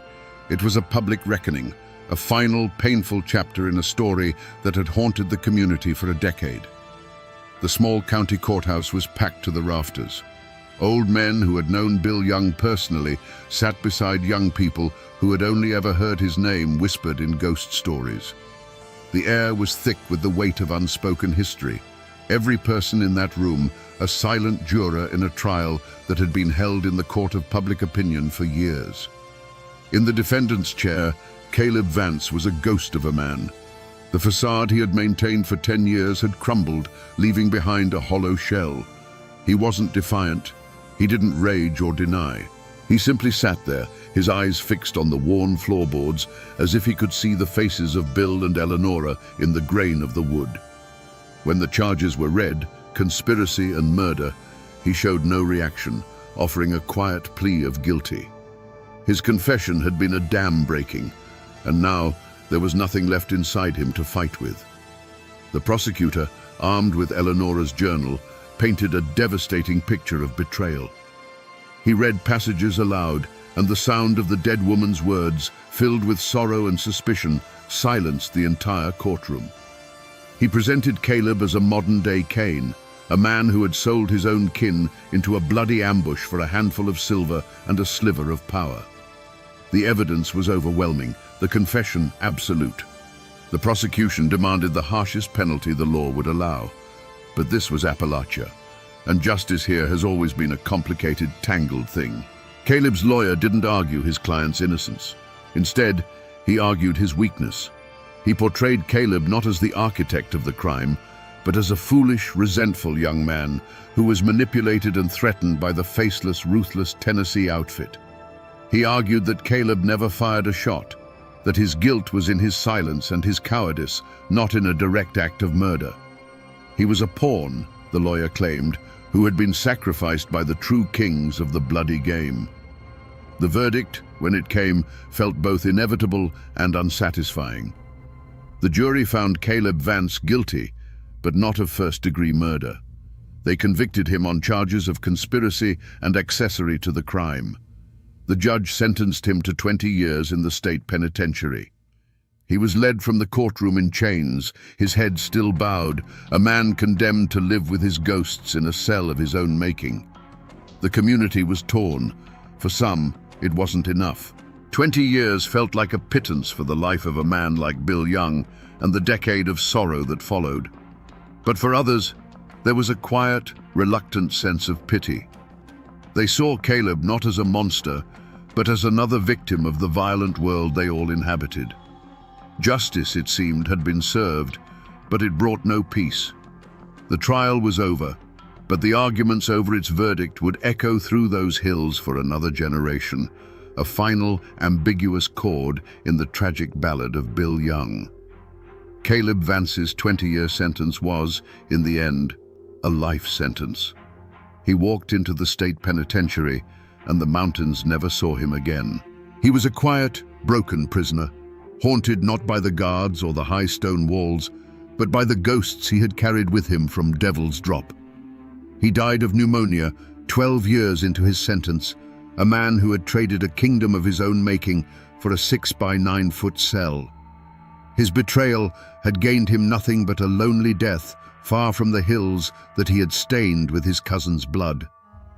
For Jedediah Scoggins, the verdict was a hollow victory.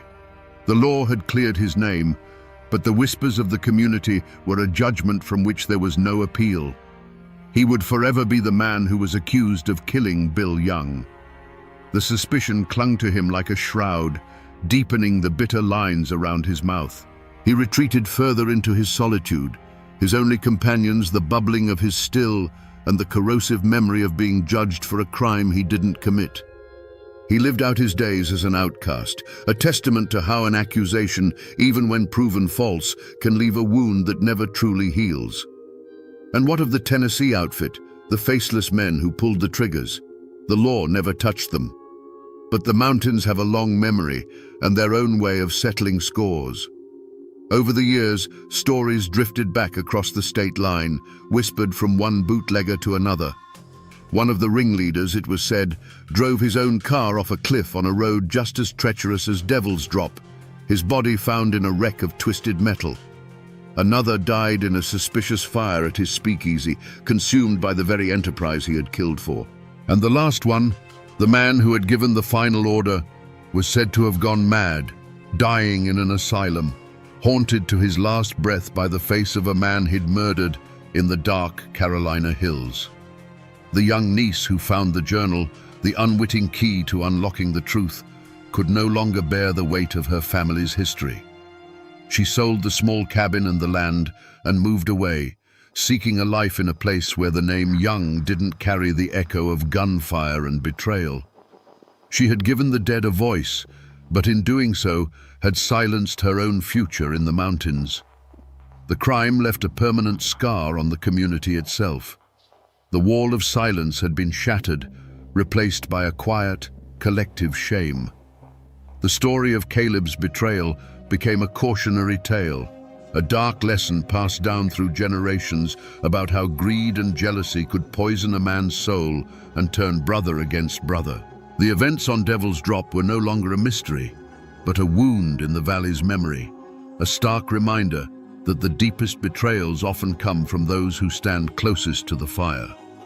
If you travel those winding Carolina roads today, you can still find the echoes of this story etched into the landscape and the memory of its people. The world has changed.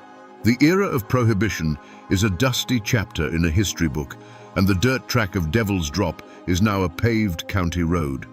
But the curves are just as sharp, the drop is just as steep, and the locals will tell you that on a moonless night, you drive it with your heart in your throat. The true heart of the legend, however, rests on a quiet hill overlooking the valley. Silver Creek Cemetery is still there, a peaceful, somber place. And in a quiet corner, you will find two simple, weathered granite stones standing side by side for nearly a century. William Young and Eleanora Young. Their names are faded, softened by years of wind and rain, but they remain. Sometimes, even today, you might find a single, wild rhododendron blossom left on Bill's grave, a quiet offering from someone who knows the story and respects the vigil. But the facts of the case, the trial, the betrayal, the confession, have all faded into the background. What has survived, what has grown stronger with each passing year, is the ghost story. The memory of Bill and Eleanora is kept alive not in court records, but in the legend of the woman in black. To this day, people claim to see her. Teenagers on a dare will come home pale and shaken, swearing they saw a dark figure standing over the Youngs' graves, a figure that vanished when a flashlight beam touched it. Travelers on the road below still report hearing the faint sound of weeping carried on the wind when there is no wind to carry it. The story has become a part of the local folklore, as real as the mountains themselves. It's whispered around campfires, a ballad of love and loss that has transcended its violent origins. Old-timers say the mountains themselves hold the memory. The whisper of the wind through the pines is Eleanora's sigh. The sudden chill you feel near the cemetery is her sorrow.